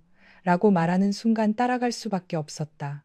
상담실 문이 닫히자 그녀는 핸드백에서 사진 몇 장을 꺼내 테이블 위에 놓았다. 사진 속에는 내가 하루를 안고 성수동 아파트로 들어가는 모습, 어린이집 앞에서 도겸과 함께 하루를 데려오는 모습, 병원 뒷문으로 나오는 모습이 찍혀 있었다. 나는 피가 식는 느낌이었다. 이게 뭐예요? 내 목소리가 떨렸다. 제희는 담담하게 말했다. 저도 이런 방식 좋아하지 않아요. 그런데 백 여사님이 확인해 보라고 하시더군요. 문채린 씨가 어떤 사람인지. 나는 사진을 밀어냈다. 스토킹이에요. 맞아요. 그래서 더 조심스럽게 말씀드리는 거예요. 이 자료들이 다른 사람 손에 넘어가기 전에 정리하는 게 서로에게 좋지 않을까요? 그녀의 말은 부드러웠지만 의미는 명확했다. 조용히 사라지라는 뜻이었다. 나는 이를 악물었다. 원하는 게 뭐예요? 도겸 오빠에게서 떨어져 주세요. 아이 치료비가 문제라면 제가 도와드릴 수 있어요. 치료는 계속 받게 해드릴게요. 원하시면 좋은 아파트 전세도 마련해 드릴 수 있고요. 그녀는 정말로 선의를 베푸는 사람처럼 말했다. 문채린 씨, 솔직히 우리 둘 다 알고 있잖아요. 도겸 오빠와 당신은 사는 세계가 달라요. 사랑 하나로 버티기엔 오빠가 가진 것이 너무 많고, 당신이 감당해야 할 시선도 너무 많아요. 아이에게도 그게 좋을까요? 나는 손톱이 손바닥을 파고드는 줄도 모르고 주먹을 쥐었다. 그녀의 말은 백정희 여사와 닮아 있었다. 다만 더 젊고, 더 세련되고, 더 교양 있는 방식으로 나를 밀어내고 있을 뿐이었다. 한재희 씨, 나는 천천히 말했다. 저도 제가 어디에 어울리는지 잘 알아요. 누가 말해주지 않아도 매일 느껴요. 그런데 한 가지는 분명히 할게요. 저는 돈 때문에 도겸 씨 옆에 있는 게 아니에요. 그리고 제 아이를 데리고 거래하듯 자리를 옮기지도 않을 겁니다. 제이의 미소가 아주 조금 굳었다. 그럼 아이가 도겸 오빠 아이라는 뜻인가요? 나는 숨을 멈추었다. 그녀는 놓치지 않았다. 역시 그렇군요. 아니에요. 내가 급히 말했지만 이미 늦었다. 제이는 테이블 위 사진을 다시 챙겼다. 문채린 씨 비밀은 오래 못 가요. 특히 백 여사님이 알고 싶어 하는 비밀은 더더욱. 그때 문이 열렸다. 도겸이 서 있었다. 그의 얼굴은 차갑게 굳어 있었다. 한재희 씨. 제이는 놀라지 않은 척 웃었다. 오빠, 오랜만이에요.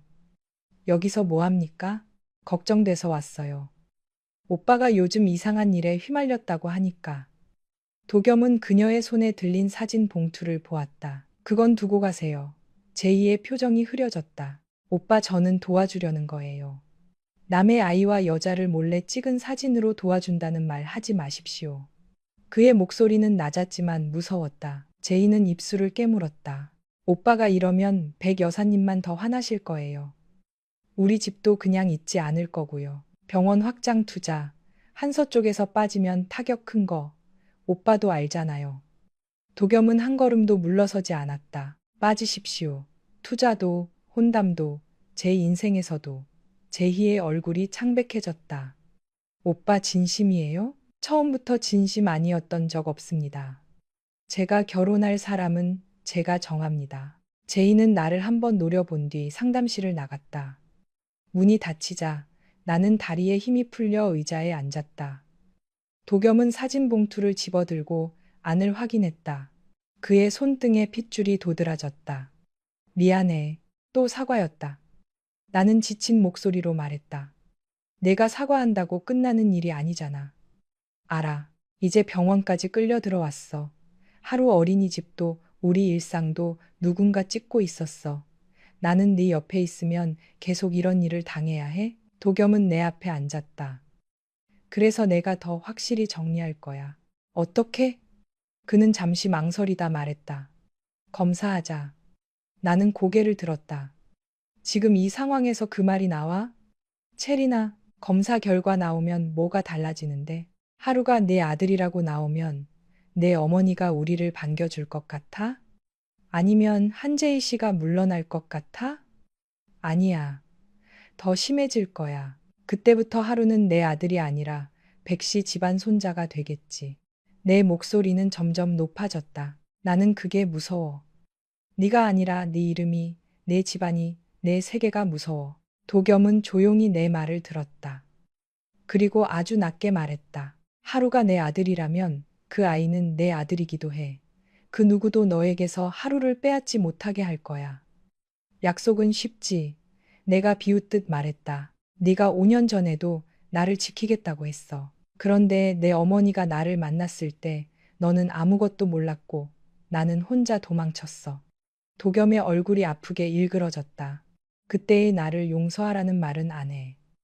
하지만 지금의 나까지 믿지 않으면 우리는 평생 5년 전 그날에 갇혀 있어야 해. 나는 그의 눈을 피했다. 믿고 싶었다. 정말 믿고 싶었다. 하지만 믿음은 의지로만 생기지 않는다. 너무 오래 무너졌던 사람은 누군가 손을 내밀어도 그 손이 자신을 끌어올릴지 밀어낼지부터 의심하게 된다. 그날 치료를 마치고 집으로 돌아온 뒤 나는 하루를 재우고 작은 캐리어를 꺼냈다. 다시 도망치려는 것은 아니었다. 아니 어쩌면 도망치려 했는지도 모른다. 머리는 아니라고 했지만 손은 아이 옷을 접고 있었다. 그때 하루가 잠에서 깨 작은 목소리로 물었다. 엄마, 우리 또 이사가? 나는 얼어붙었다. 하루는 눈을 비비며 앉았다. 나 도겸 삼촌 집 좋은데, 삼촌이랑 블록도 해야 되는데. 나는 아이를 끌어안았다. 하루야, 엄마가 미안해. 아이는 내 목을 감싸며 말했다. 엄마 왜 자꾸 미안해? 내가 아파서 그래? 그 말에 나는 결국 울고 말았다. 아이는 어른의 죄책감을 너무 빨리 배운다. 내가 세상을 피하려고 할수록 하루는 자기 탓을 하게 될지도 모른다. 그 사실이 나를 멈추게 했다. 도겸은 문 앞에 서 있었다. 그는 내가 캐리어를 꺼낸 것을 보았지만 화내지 않았다. 대신 조용히 하루 옆에 앉았다. 하루야. 아이가 고개를 들었다. 삼촌이랑 약속 하나 할래? 무슨 약속? 하루가 아프지 않게 끝까지 치료받는 약속. 그리고 무서운 일이 있으면 혼자 참지 않고 엄마나 삼촌한테 말하는 약속. 하루는 작은 손가락을 내밀었다. 약속. 도겸은 아이의 손가락에 자기 손가락을 걸었다. 그 모습을 보던 나는 가슴이 찢어질 듯 아팠다. 이 두 사람은 이미 서로를 가족처럼 느끼고 있었다. 내가 부정한다고 해서 사라질 감정이 아니었다. 며칠 뒤, 사건은 예상치 못한 곳에서 터졌다. 하루의 어린이집에서 전화가 왔다. 아이가 낮잠 시간에 갑자기 울며 엄마를 찾는다는 것이었다. 나는 놀라 어린이집으로 달려갔다. 성수동 골목에 있는 작은 어린이집은 평소처럼 밝고 따뜻했지만 원장실 분위기는 무거웠다. 원장은 조심스럽게 말했다. 어머님, 오늘 어떤 아주머니가 오셔서 하루를 보려고 하셨어요. 가족이라고 하시면서요. 내 심장이 붙는 줄 알았다. 누구요? 성함은 말씀 안 하셨는데 차림새가 아주 단정하셨고 기사분이 같이 계셨어요. 저희가 등록된 보호자가 아니라서 돌려보냈습니다. 나는 바로 백정희 여사를 떠올렸다. 원장은 봉투 하나를 내밀었다. 이걸 두고 가셨어요. 봉투 안에는 장난감 상품권과 함께 짧은 메모가 있었다. 아이에게 좋은 환경이 무엇인지 생각해 보세요. 손이 떨렸다. 협박보다 더 끔찍한 문장이었다. 그녀는 하루에게 접근하기 시작했다. 도겸은 그 이야기를 듣자마자 어린이집으로 왔다. 원장에게 감사 인사를 하고 보호자 제안을 다시 확인한 뒤 그는 차 안에서 한동안 아무 말도 하지 않았다. 나는 폭발했다. 봤지? 내가 뭘 했어. 내 어머니는 멈추지 않아.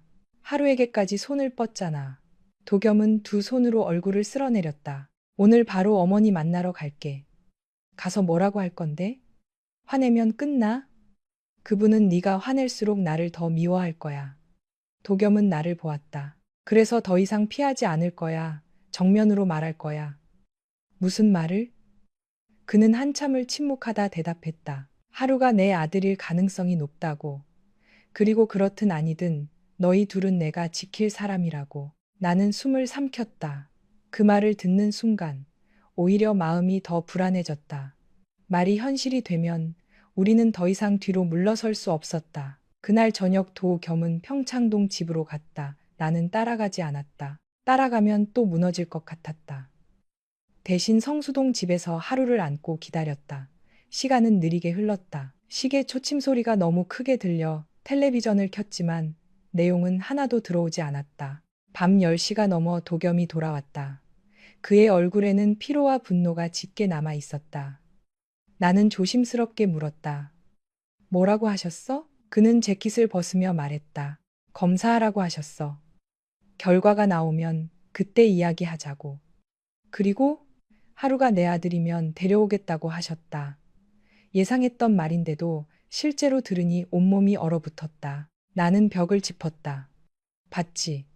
내가 왜 무서워하는지 이제 알겠지. 도겸은 빠르게 다가와 내 어깨를 잡았다. 그래서 내가 먼저 법적으로 준비할 거야. 너 동의 없이 아무것도 못하게. 법이 내 어머니를 막을 수 있어? 막아야 해. 그의 목소리는 단호했다. 그리고 체리나, 이제 네가 나한테 모든 걸 말해줘야 해.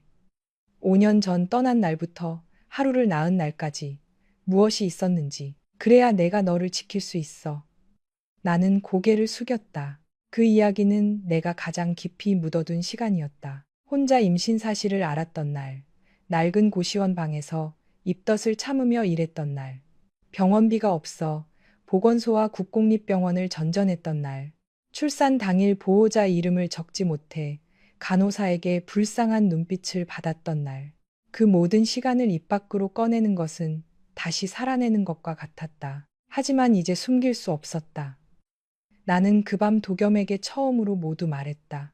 5년 전 압구정 카페에서 그의 어머니를 만난 일, 영화관 앞에서 그의 친구들이 나를 조롱하던 말을 들은 일, 그날 도망친 뒤 휴대폰 번호를 바꾸고 노량진 고시원으로 숨어든 일, 2달 뒤 임신 사실을 알았지만 차마 연락하지 못한 일까지. 처음에는 지우라는 말 들을까봐 무서웠어. 나는 울면서 말했다. 그 다음엔 내가 책임지겠다고 할까봐 무서웠어. 내 인생이 나 때문에 망가질까봐. 그리고 나중에는 너무 늦어서 무서웠어. 하루가 태어나고 나니까 이제는 네가 하루를 빼앗아 갈까봐 무서웠어. 도겸은 아무 말 없이 듣고 있었다. 그의 눈가가 붉어져 있었다. 나는 매일 생각했어. 오늘만 버티자, 하루만 지키자. 그렇게 하루하루 살다 보니까 5년이 지나 있었어.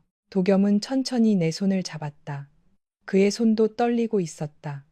체리나. 그는 내 이름을 부르다 말고 숨을 골랐다. 너 혼자 그 시간을 버티게 해서 미안해. 나는 고개를 저었다. 네, 잘못만은 아니야. 아니. 그는 단호하게 말했다. 내가 몰랐다는 말로 다 피해갈 수는 없어. 내가 그렇게 도망칠 만큼 외로웠다면 내가 너를 충분히 안심시키지 못한 거야. 그 말에 나는 더 울었다. 5년 동안 나는 누구에게도 내 선택의 이유를 설명하지 못했다. 사람들은 나를 미련한 여자, 아이 아빠도 모르는 여자, 남자에게 버림받은 여자라고 쉽게 판단했다. 그런데 도겸은 처음으로 내 선택의 중심에 있던 두려움을 보아주었다. 그날 밤 우리는 결론을 내렸다. 검사는 하되 도겸과 나의 동의 아래 공식적으로 진행하기로 했다. 하루에게는 건강검사를 하는 것이라고 설명하고 아이가 겁먹지 않도록 도겸이 직접 동행하기로 했다. 나는 여전히 두려웠지만 더 이상 도망칠 수 없다는 것도 알았다. 결과가 나오기 전까지의 일주일은 내 인생에서 가장 긴 시간이었다. 도겸은 이전보다 더 조용해졌고 나는 작은 소리에도 놀랐다. 하루는 아무것도 모른 채 도겸과 더 가까워졌다. 밤마다 그림책을 읽어달라고 그의 방 앞에 서 있었고 도겸은 아무리 늦게 퇴근해도 아이를 외면하지 않았다. 하루가 잠든 뒤 그는 종종 방문 앞에 서서 아이 얼굴을 바라보았다. 그 눈빛에는 기다림과 두려움이 함께 있었다. 결과가 나오는 날 우리는 강남구 논현동에 있는 검사기관으로 갔다. 도겸은 내 손을 잡지 않았다. 하지만 팔꿈치가 닿을 만큼 가까이 걸었다. 결과지를 받는 순간 내 귀에는 주변 소리가 모두 멀어졌다. 흰 봉투 안에 들어있는 종이 한 장이 5년의 침묵을 끝낼 것이었다. 도겸은 봉투를 뜯기 전 나를 보았다. 네가 먼저 볼래? 나는 고개를 저었다. 손이 떨려서 들 수조차 없었다. 도겸은 천천히 종이를 펼쳤다. 그의 눈동자가 글자를 따라 내려갔다. 그리고 시간이 멈췄다. 그는 아무 말도 하지 않았다. 나는 그 침묵이 너무 무서워 속삭였다. 뭐라고 나왔어? 도겸은 눈을 감았다가 떴다. 그의 목소리가 깊게 떨렸다. 친자 확률 99.9999%. 그는 종이를 내려놓고 나를 바라보았다. 하루는 내 아들이야. 나는 이미 알고 있던 사실을 종이로 확인했을 뿐인데도 무너져 내렸다. 다리에 힘이 풀려 의자에 앉자 도겸이 내 앞에 무릎을 꿇었다. 그는 내 두 손을 잡았다. 미안해. 정말 미안해. 나는 눈물을 참으려 했지만 불가능했다. 5년 동안 혼자 품고 있던 진실이 마침내 세상으로 나왔다. 그 진실은 나를 자유롭게 하기도 전에 먼저 나를 벌주었다. 나는 도겸에게서 아들을 빼앗았고 하루에게서 아버지를 빼앗았으며 나 자신에게서 사랑받을 기회를 빼앗았다. 그 모든 죄책감이 한꺼번에 밀려와 숨을 쉴 수 없었다. 도겸은 내 손을 이마에 가져다 대고 낮게 말했다. 이제부터 내가 할게. 이제 혼자 안 둬. 하지만 진짜 싸움은 그때부터 시작이었다. 결과를 안 백정희 여사는 예상대로 움직였다. 그녀는 곧장 도겸에게 전화를 걸어 하루를 평창동 집으로 데려오라고 했다. 백가의 손자라면 제대로 된 환경에서 자라야 한다는 말도 했다. 도겸은 단호하게 거절했다.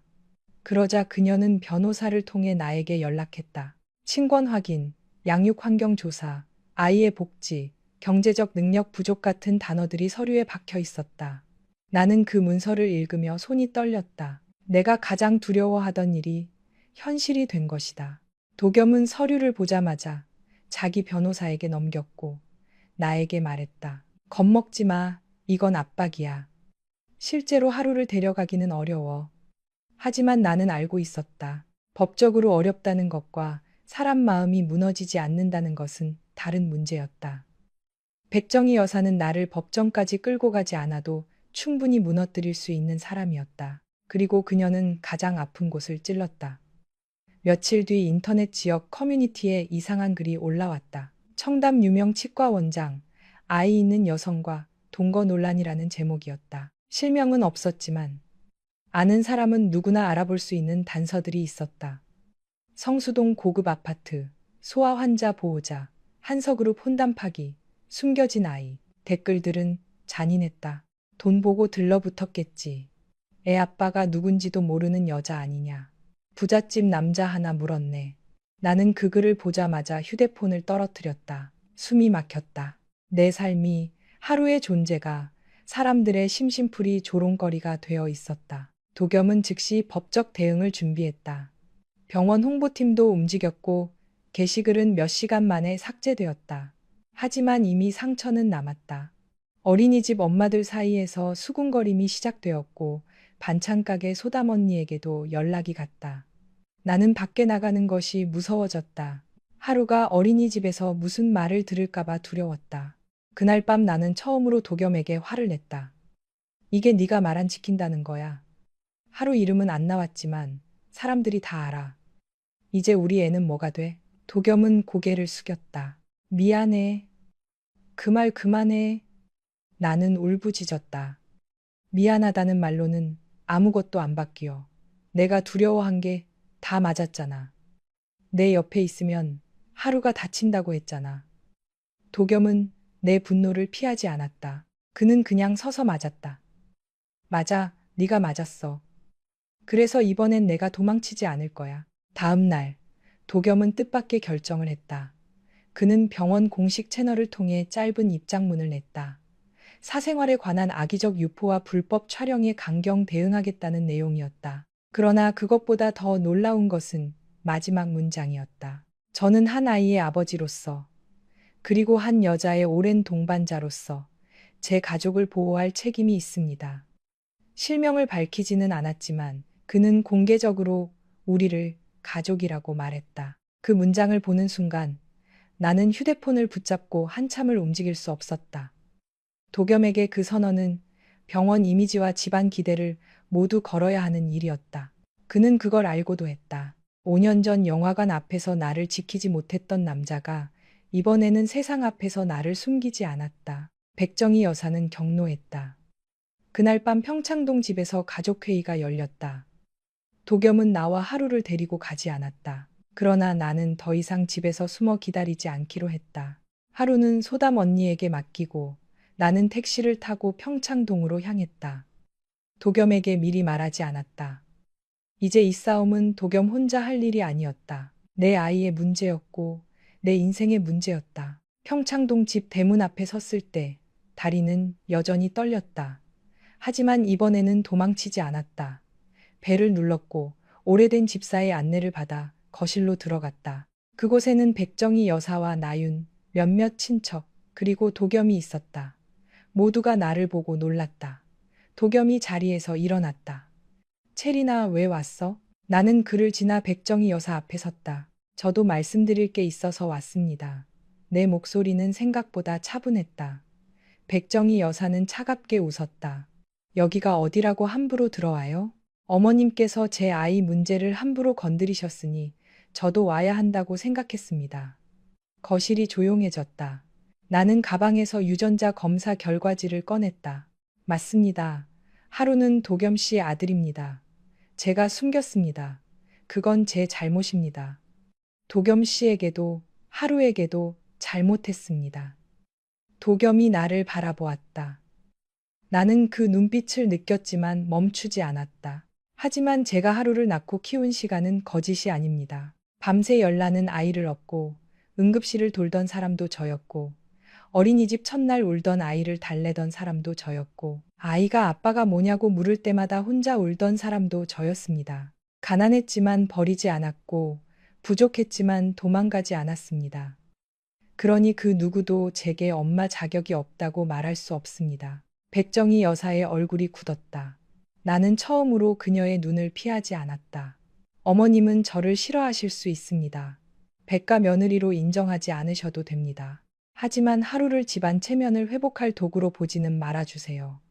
하루는 백씨 집안의 손자이기 전에 제 아들입니다. 그리고 무엇보다 한 사람입니다. 어른들의 욕심 때문에 또 상처받아야 할 아이가 아닙니다.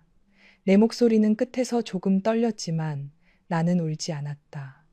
이번에는 울고 싶지 않았다. 나윤이 조심스럽게 입을 열었다. 엄마, 솔직히 하루 얼굴 보면 백정희 여사가 날카롭게 그녀를 보았다. 나윤은 입을 다물었다. 그러나 그 짧은 말만으로도 충분했다. 모두가 알고 있었다. 하루가 도겸의 아이라는 사실을, 그리고 내가 그 아이를 혼자 키웠다는 사실을. 도겸은 내 옆으로 와섰다. 어머니, 저는 채린이와 결혼할 겁니다. 거실이 다시 술렁였다. 나는 놀라 그를 보았다. 그는 나를 보지 않고 어머니만 바라보았다. 하루를 제 호적에 올릴 겁니다. 하지만 채린이 동의 없이 아무것도 하지 않을 겁니다. 채린이는 하루 엄마이고 제가 평생 갚아야 할 사람입니다. 어머니가 반대하셔도 이 결정은 바뀌지 않습니다. 백정희 여사는 천천히 일어났다. 그녀의 얼굴에는 분노만 있는 것이 아니었다. 처음으로 당혹감과 상실감이 보였다. 그녀는 아들을 통제해 왔지만 지금 눈앞의 도겸은 더 이상 그녀의 뜻에 따라 움직이는 아들이 아니었다. 너는 결국 저 여자 때문에 모든 걸 버리겠다는 거니? 도겸은 조용히 대답했다. 버리는 게 아니라 되찾는 겁니다. 제 가족을. 그 말은 날카롭지 않았지만 깊었다. 백정희 여사는 더 이상 대답하지 못했다. 나는 그 순간 알았다. 싸움은 아직 끝나지 않았지만 처음으로 우리가 같은 편이 되었다는 것을. 그날 집으로 돌아오는 길, 도겸은 내 손을 잡았다. 나는 이번에는 피하지 않았다. 차 안에는 조용한 음악이 흘렀고 한강 위로 밤안개가 내려앉고 있었다. 도겸은 한참 뒤 말했다. 오늘 네가 한 말, 하루가 언젠가 들으면 자랑스러워할 거야. 나는 창밖을 보며 대답했다. 나는 아직도 무서워. 알아. 내 어머니가 물러설 것 같지도 않고 세상 사람들이 갑자기 착해질 것 같지도 않아. 그것도 알아. 그런데도 이상하게 오늘은 조금 덜 무서워. 도겸은 내 손을 더 단단히 잡았다. 그럼 됐어. 오늘은 그것만으로도 충분해. 성수동 집에 도착하자 하루는 소담언니 품에서 잠들어 있었다. 나는 아이를 안아 침대에 눕혔다. 도겸은 문가에 서서 아이 얼굴을 오래 바라보았다. 그러다 조심스럽게 다가와 하루의 머리카락을 쓰다듬었다. 하루야. 그의 목소리는 거의 들리지 않을 만큼 낮았다. 아빠가 너무 늦게 왔다. 나는 그 말을 듣는 순간 눈을 감았다. 아빠. 그 단어가 마침내 이 집 안에서 조용히 태어났다. 아직 하루에게 직접 말한 것은 아니었다. 아직 우리가 넘어야 할 산도 많았다. 하지만 더 이상 그 단어를 마음속에서만 묻어두지는 않아도 되었다. 그 밤, 나는 오래된 사진을 다시 꺼냈다. 남산 타워 아래에서 웃고 있던 24세 나와 26의 도겸. 사진 속 우리는 아무것도 몰랐다. 사랑이 가난보다 강할 거라고 믿었고 세상의 시선도 언젠가는 이길 수 있을 거라 생각했다. 그 믿음은 한때 부서졌지만 완전히 사라진 것은 아니었다. 나는 사진을 손끝으로 쓸어내리다 다시 서랍에 넣지 않았다. 대신 침대 옆 작은 탁자 위에 세워두었다. 도망치던 시간은 끝났다. 이제부터는 숨겨둔 진실 위에 새로운 삶을 세워야 했다. 그리고 그 삶은 결코 쉽지 않겠지만 적어도 이번에는 나 혼자가 아니었다. 아침이 밝자마자 현실은 기다렸다는 듯 우리를 덮쳐왔다. 밤새 조금은 단단해졌다고 생각했지만 해가 뜨면 사람은 다시 세상의 시선 앞에 놓인다. 도겸의 공식 입장문 이후 병원에는 기자를 사칭한 전화가 걸려왔고 예약실 직원들은 고객들의 불편한 질문을 받아내느라 얼굴이 창백해졌다. 성수동 집 앞에도 낯선 차가 몇 번씩 서성였다. 도겸은 경비를 강화하고 변호사를 통해 경고장을 보냈지만 한 번 흘러나간 소문은 물처럼 틈을 찾아 퍼졌다. 사람들은 진실에는 관심이 없었다. 그들은 가난한 여자가 부잣집 남자와 재회했고 아이가 있었고 그 아이가 친자라는 사실만으로 이미 이야기를 완성해 버렸다. 내가 어떤 마음으로 하루를 낳았는지, 5년 동안 어떤 밤을 지나왔는지, 도겸이 어떤 후회를 품고 있었는지는 아무도 궁금해하지 않았다. 하루에게 언제 어떻게 말해야 할지도 우리를 괴롭혔다. 아이는 아직 4살이었다. 아빠라는 말의 무게를 온전히 알 나이는 아니었지만 사랑받는 것과 버려지는 것의 차이는 이미 본능적으로 알고 있었다. 며칠 동안 도겸은 아이에게 평소처럼 책을 읽어주고 약을 챙기고 유치원 준비물을 같이 챙겨주었다. 그러나 그의 눈빛은 자주 흔들렸다. 하루가 무심코 삼촌은 왜 우리 집에 안 가고 여기 살아? 라고 물을 때마다 도겸은 숨을 고르며 삼촌 집이니까 라고 답했다. 하루는 다시 그럼 여기가 우리 집이야? 라고 물었고 그때마다 나는 말문이 막혔다. 집이라는 단어가 이렇게 어려운 말이 될 줄은 몰랐다. 결국 우리는 어느 일요일 오후 하루에게 진실을 아주 천천히 말하기로 했다. 성수동 서울숲에 다녀온 날이었다. 날씨는 맑았고 은행잎이 노랗게 물들어 있었다. 하루는 공원에서 비눗방울을 쫓아다니다 지쳐 도겸의 등에 엎여 집으로 돌아왔다. 아이가 따뜻한 우유를 마시고 소파에 앉았을 때 도겸은 아이 앞에 무릎을 꿇었다. 나는 옆에서 손을 꼭 쥐고 있었다. 도겸은 한참 동안 하루의 얼굴을 바라보다가 조심스럽게 말했다. 하루야, 삼촌이 하루한테 꼭 해주고 싶은 말이 있어. 하루는 눈을 동그랗게 떴다. 뭔데? 도겸의 목소리가 살짝 떨렸다. 사실 삼촌은 하루를 아주 오래전부터 만나야 했던 사람이야. 그런데 너무 늦게 알게 됐어. 그래서 하루가 아팠을 때도 엄마가 힘들었을 때도 옆에 있어주지 못했어. 하루는 무슨 말인지 다 이해하지 못한 얼굴이었다. 도겸은 아이의 작은 손을 잡았다. 하루가 괜찮다면 이제부터 삼촌을 아빠라고 불러도 돼. 거실은 조용해졌다. 나는 숨을 멈췄다. 하루는 도겸을 바라보다가 나를 보았다. 엄마, 진짜야? 나는 눈물이 차오르는 것을 참으며 고개를 끄덕였다. 응, 도겸 삼촌이 하루 아빠야. 하루는 한동안 아무 말도 하지 않았다. 아이의 작은 머릿속에서 그 말이 어떻게 자리 잡고 있을지 알 수 없었다. 그러다 하루가 아주 조심스럽게 물었다. 그럼 아빠가 나 버린 거 아니야? 그 질문에 도겸의 얼굴이 무너졌다. 그는 아이를 끌어안고 낮게 말했다. 아니야. 절대 아니야. 아빠가 너무 늦게 찾았어. 하루를 버린 게 아니야. 몰랐던 거야. 그래도 하루가 혼자 기다리게 해서 미안해. 하루는 도겸의 품에서 한참 가만히 있다가 작은 목소리로 말했다. 그럼 이제 안 없어져? 도겸은 아이를 더 꽉 안았다. 응, 절대 안 없어져. 그날 처음으로 하루는 도겸의 어깨에 얼굴을 묻고 아빠라고 불렀다. 그 짧은 두 글자는 도겸을 무너뜨렸고 나 역시 무너뜨렸다. 하지만 이번 무너짐은 끝이 아니라 시작이었다. 백정희 여사의 반응은 예상대로 차가웠다. 그녀는 도겸에게 호적 정리와 양육 관련 절차를 자신이 아는 법무법인에 맡기겠다고 했다. 도겸은 단호히 거절했다. 하루는 물건이 아닙니다. 집안 이름에 맞춰 정리하는 대상도 아니고요. 채린이와 제가 상의해서 진행하겠습니다. 그 말 이후 백정희 여사는 며칠 동안 연락을 끊었다. 그 침묵이 오히려 불길했다. 그리고 곧 또 다른 방식의 압박이 시작되었다. 병원 이사회에서 도겸의 원장직과 확장 계획을 재검토하자는 이야기가 나왔다. 한서그룹 쪽 투자가 빠지겠다는 통보도 들어왔다. 도겸의 일부 친척들은 사생활 하나 관리 못하는 사람이 병원 재단을 맡을 수 있겠느냐고 말했다. 그 모든 말의 중심에는 나와 하루가 있었다. 나는 도겸에게 말했다. 네가 너무 많은 걸 잃고 있어. 도겸은 담담하게 대답했다. 잃는 게 아니라 정리하는 거야. 그게 무슨 차이야. 잃는 건 내 의지와 상관없이 빼앗기는 거고 정리하는 건 내가 선택하는 거야. 그는 그렇게 말했지만 밤마다 서재 불은 새벽까지 꺼지지 않았다. 그는 병원 재정 자료를 다시 보고 투자 계약서를 검토하고 직원들의 고용을 지키기 위해 여러 곳에 연락했다. 나는 그의 뒷모습을 보며 마음이 아팠다.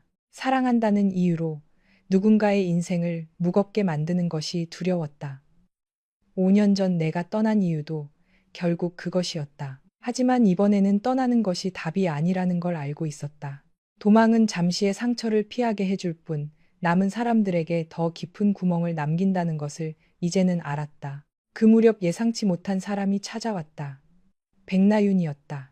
그녀는 예전처럼 날카로운 얼굴이 아니었다. 성수동 집 문 앞에 선 그녀는 한참을 망설이다가 작은 종이 봉투를 내밀었다. 하루 주려고 샀어요. 공룡 스티커. 나는 놀라 그녀를 바라보았다. 나유는 눈을 피하며 말했다. 그냥 지나가다 보여서요. 나는 그녀를 거실로 들였다. 하루는 처음엔 낯을 가렸지만 스티커를 보자 금방 눈을 반짝였다. 고모가 준 거야? 그 말에 나윤의 얼굴이 굳었다.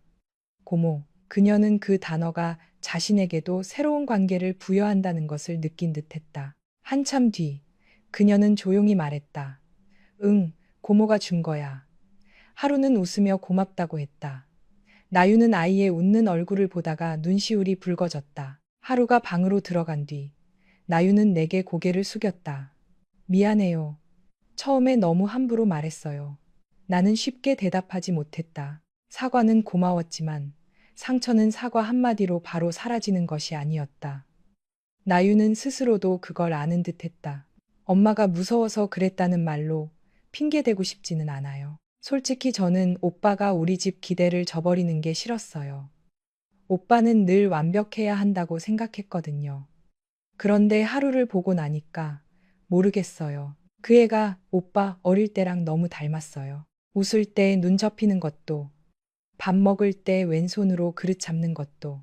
그녀는 울음을 삼켰다. 엄마도 사실 봤어요. 봤는데 인정하기 싫은 거예요. 인정하는 순간 5년 동안 우리가 한 짓도 같이 봐야 하니까. 그 말은 내 마음에 오래 남았다. 백정희 여사가 하루를 미워해서 밀어내는 게 아니라 자신이 틀렸다는 사실을 인정하지 못해서 더 강하게 버티는 것일지도 몰랐다. 물론 그것이 그녀의 행동을 용서할 이유는 되지 않았다. 하지만 사람의 독함 뒤에 숨은 두려움을 조금 이해하게 되면 분노의 모양도 달라진다. 며칠 뒤 도겸은 불법 촬영과 온라인 유포의 출처를 확인했다. 처음에는 한제이 쪽 사람이라고만 여겼지만 조사 결과는 더 복잡했다. 한서그룹 홍보대행사 직원이 사설 심부름 센터를 이용했고 그 자료 일부가 백정희 여사 측근에게도 전달된 정황이 있었다. 제이는 직접 지시하지 않았다고 주장했지만 최소한 알면서도 막지 않은 것은 분명했다. 도겸은 그녀를 병원으로 불렀다. 나도 그 자리에 있었다. 제이는 처음보다 많이 지친 얼굴이었다. 그녀는 도겸 앞에서 자존심을 세우려 했지만 증거 자료가 테이블 위에 놓이자 더 이상 웃지 못했다. 도겸은 차분하게 말했다. 여기서 끝냅시다. 다시는 채린이와 하루 주변에 사람 보내지 마십시오. 온라인 유포와 불법 촬영건은 법적으로 진행할 겁니다. 한서그룹 이름이 오르내리는 걸 원치 않으면 최소한 사과와 재발 방지 약속은 하셔야 합니다. 제이는 나를 보았다. 한때 나를 정중하게 밀어내던 여자의 눈빛에는 분노보다 패배감이 더 많았다. 나는 도겸 오빠한테 어울리는 사람이 나라고 생각했어요. 그녀가 말했다. 어릴 때부터 그렇게 들었고 우리 집도 백 여사님도 주변 사람들도 다 그렇게 말했어요. 그런데 오빠는 단 한 번도 나를 그런 눈으로 보지 않았죠. 그래서 억울했어요. 내가 부족해서가 아니라 이미 오래전에 누군가가 그 자리를 차지하고 있었다는 게. 나는 조용히 들었다. 그녀의 상처가 내 상처를 지우지는 않았지만 그녀 역시 누군가의 기대 속에 갇혀 있었던 사람이라는 사실은 보였다. 제이는 아주 작게 고개를 숙였다. 아이에게는 미안합니다. 그건 선을 넘었어요. 완전한 용서는 아니었지만 적어도 싸움의 한 축은 그렇게 무너졌다. 하지만 가장 큰 벽은 여전히 백정희 여사였다. 그녀는 도겸의 결혼 선언을 받아들이지 않았고 하루를 인정하되 나를 인정하지 않는다는 입장을 고수했다. 설날이 가까워질 무렵 그녀는 도겸에게 마지막 제안을 했다. 하루는 백가에서 책임지고 키우고 나는 충분한 보상금을 받고 물러나라는 것이었다. 그 말을 들은 도겸은 처음으로 어머니에게 소리를 질렀다.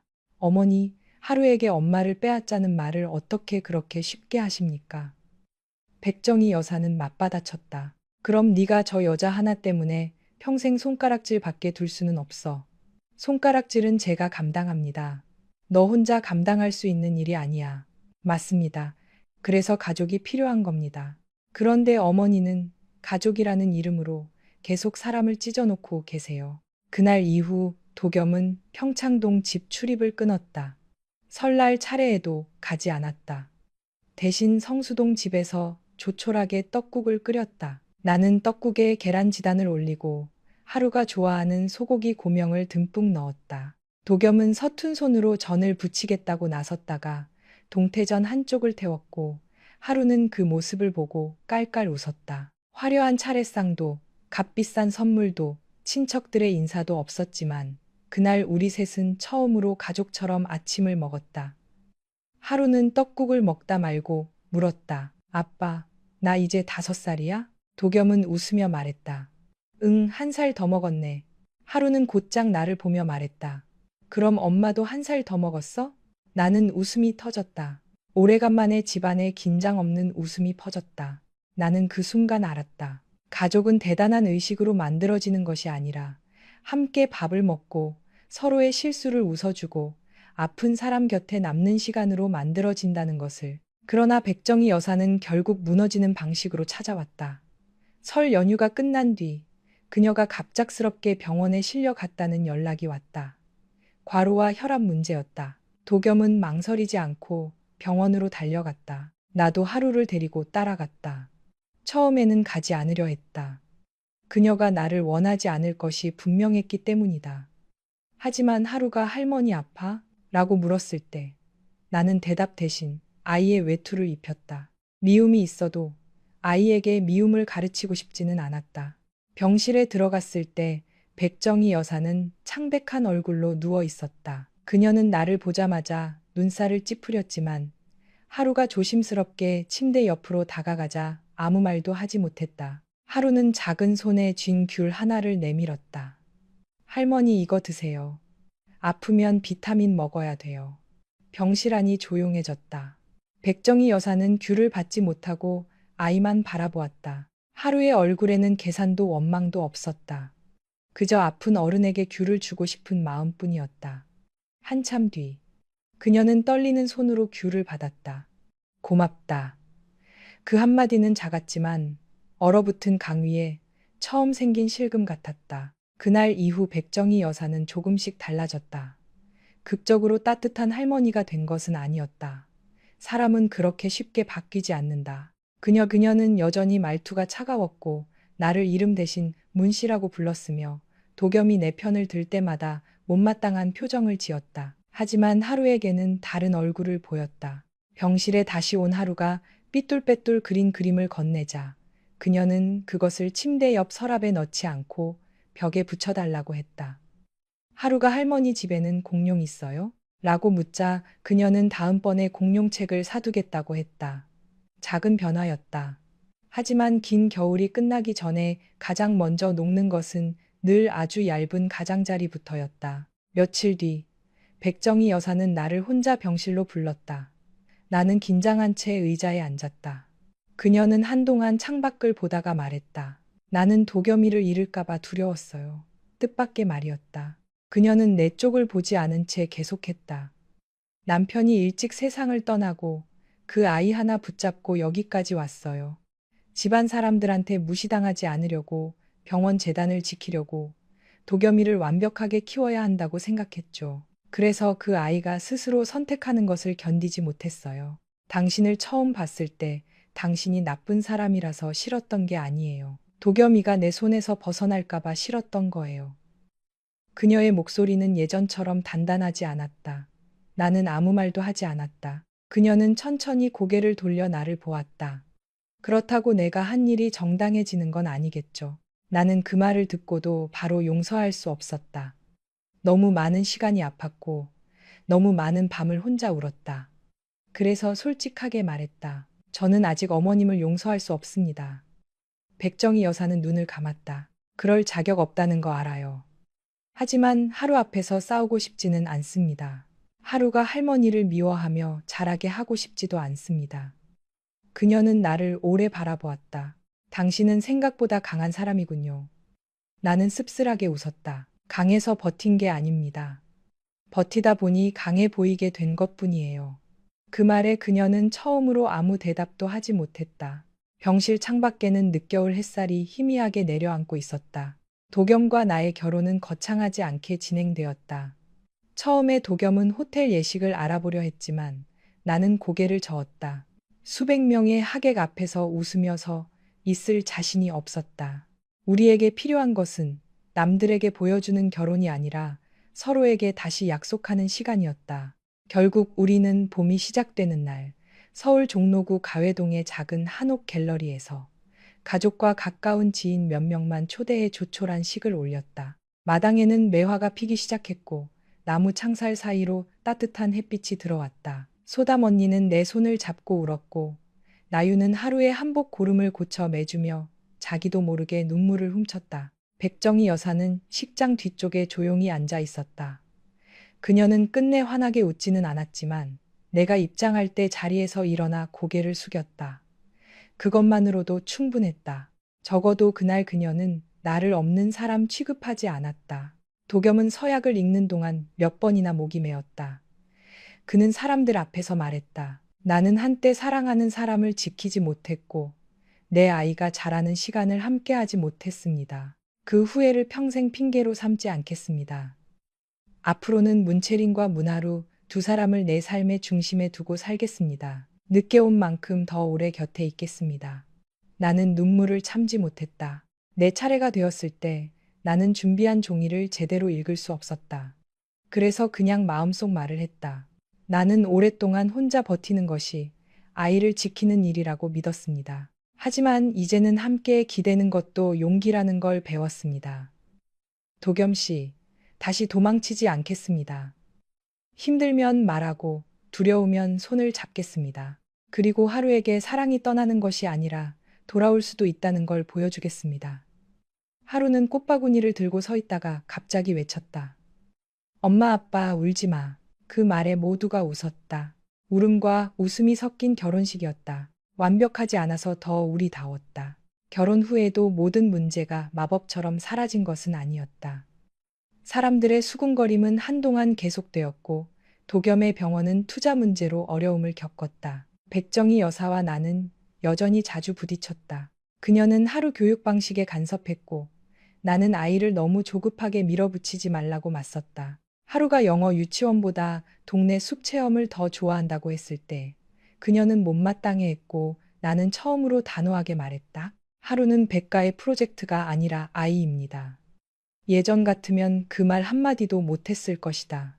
하지만 이제 나는 도망치는 대신 설명하고 필요하면 맞섰다. 백정희 여사도 점차 물러서는 법을 배웠다.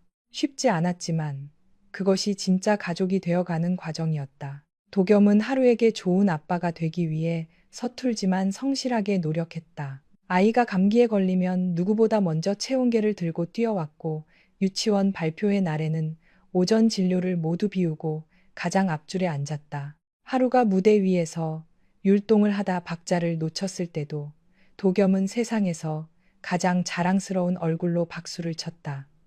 어느 밤 하루는 잠들기 전 도겸에게 물었다. 아빠, 나 어릴 때 왜 사진에 아빠 없어? 도겸은 한동안 대답하지 못했다. 나는 방문 밖에서 그 말을 듣고 가슴이 아팠다. 도겸은 아이 옆에 누워 조용히 말했다. 아빠가 늦게 와서 그래. 대신 앞으로 사진에는 계속 있을게. 하루는 잠시 생각하다가 말했다. 그럼 많이 찍자. 엄마랑 셋이. 그날 이후 우리 집 거실 벽에는 사진이 하나둘 늘어났다. 서울 숲에서 찍은 사진, 한강공원에서 자전거를 탄 사진, 부산 해운대 여행에서 모래성을 만든 사진, 평창동 할머니 집 마당에서 송편을 빚은 사진까지. 비어있던 시간이 사진으로 다 채워질 수는 없었지만 앞으로의 시간은 우리가 직접 채워갈 수 있었다. 몇 년이 지나 하루가 초등학교에 들어갈 무렵 우리는 성수동 집에서 조금 더 따뜻한 동네로 이사했다. 도겸은 병원 확장 계획을 무리하게 추진하지 않고 소아치과 진료와 취약계층 아동치료 지원을 함께하는 작은 재단을 만들었다. 그는 하루 때문에 알게 된 빚이라고 말했다. 나는 반찬가게 일을 그만두고 아이 돌봄과 병원 재단 행정 일을 조금씩 도왔다. 예전에 나는 도움받는 것을 빚으로만 여겼지만 이제는 누군가에게 받은 손길을 다른 사람에게 건네는 방법도 배웠다. 망원동 반지하 방에서 밤새 아이를 안고 울던 나를 생각하면 지금의 삶은 여전히 믿기지 않을 때가 있었다. 하지만 그 삶이 공짜로 주어진 행운이 아니라 우리가 상처를 마주보고 다시 선택한 결과라는 것을 나는 안다. 백정희 여사는 완벽한 할머니가 되지는 못했다. 여전히 말은 날카로웠고 하루가 시험에서 100점을 받아오면 당연히 해야 할 일이라고 말해 아이를 시무룩하게 만들기도 했다. 하지만 그 뒤 몰래 공룡책과 딸기 케이크를 사오는 사람도 그녀였다. 어느 추석 하루가 송편 반죽을 온통 손에 묻히고 할머니, 이건 공룡 송편이야 라고 내밀었을 때 그녀는 처음으로 크게 웃었다. 그 웃음을 보며 나는 오랜 미움이 아주 조금 가벼워지는 것을 느꼈다. 용서는 한순간에 선언하는 것이 아니라 같은 식탁에 앉는 시간을 통해 조금씩 자라는 것인지도 몰랐다. 가끔 나는 그날 밤을 떠올린다. 청담동 치과 진료실에서 마스크를 벗던 도겸의 얼굴, 내가 죽었다고 말했던 아이 아빠가 사실 눈앞에 살아서 있던 순간, 그리고 도망치려는 나를 붙잡던 그의 낮은 목소리. 만약 그날 하루가 아프지 않았다면 우리는 계속 서로를 모른 척하며 살았을지도 모른다. 나는 망원동 반지하에서 하루를 키우며 점점 더 단단한 껍질을 두르고 살았을 것이고 도겸은 청담동 병원에서 성공한 원장으로 불리며 마음 한구석이 빈 채 살아갔을 것이다. 삶은 때로 가장 아픈 방식으로 우리를 진실 앞에 세운다. 그 순간에는 잔인하다고 느껴지지만 돌아보면 그 아픔이 닫힌 문을 여는 열쇠였음을 알게 된다. 이 이야기를 듣는 누군가에게 나는 말하고 싶다. 사랑은 자존심을 완전히 버리는 일이 아니고 가족은 피만으로 완성되는 이름도 아니다. 사랑은 두려워도 도망치지 않는 것이고 가족은 늦었더라도 돌아와 책임지는 사람들로 만들어진다.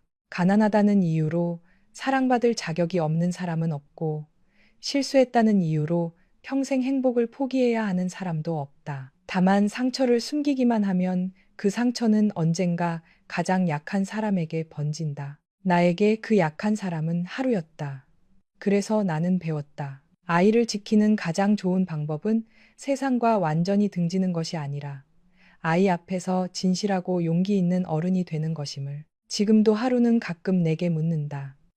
엄마 아빠랑 왜 늦게 만났어? 그러면 나는 아이 머리를 쓰다듬으며 대답한다. 엄마랑 아빠가 길을 조금 잃었어. 그런데 하루가 우리를 다시 만나게 해줬어.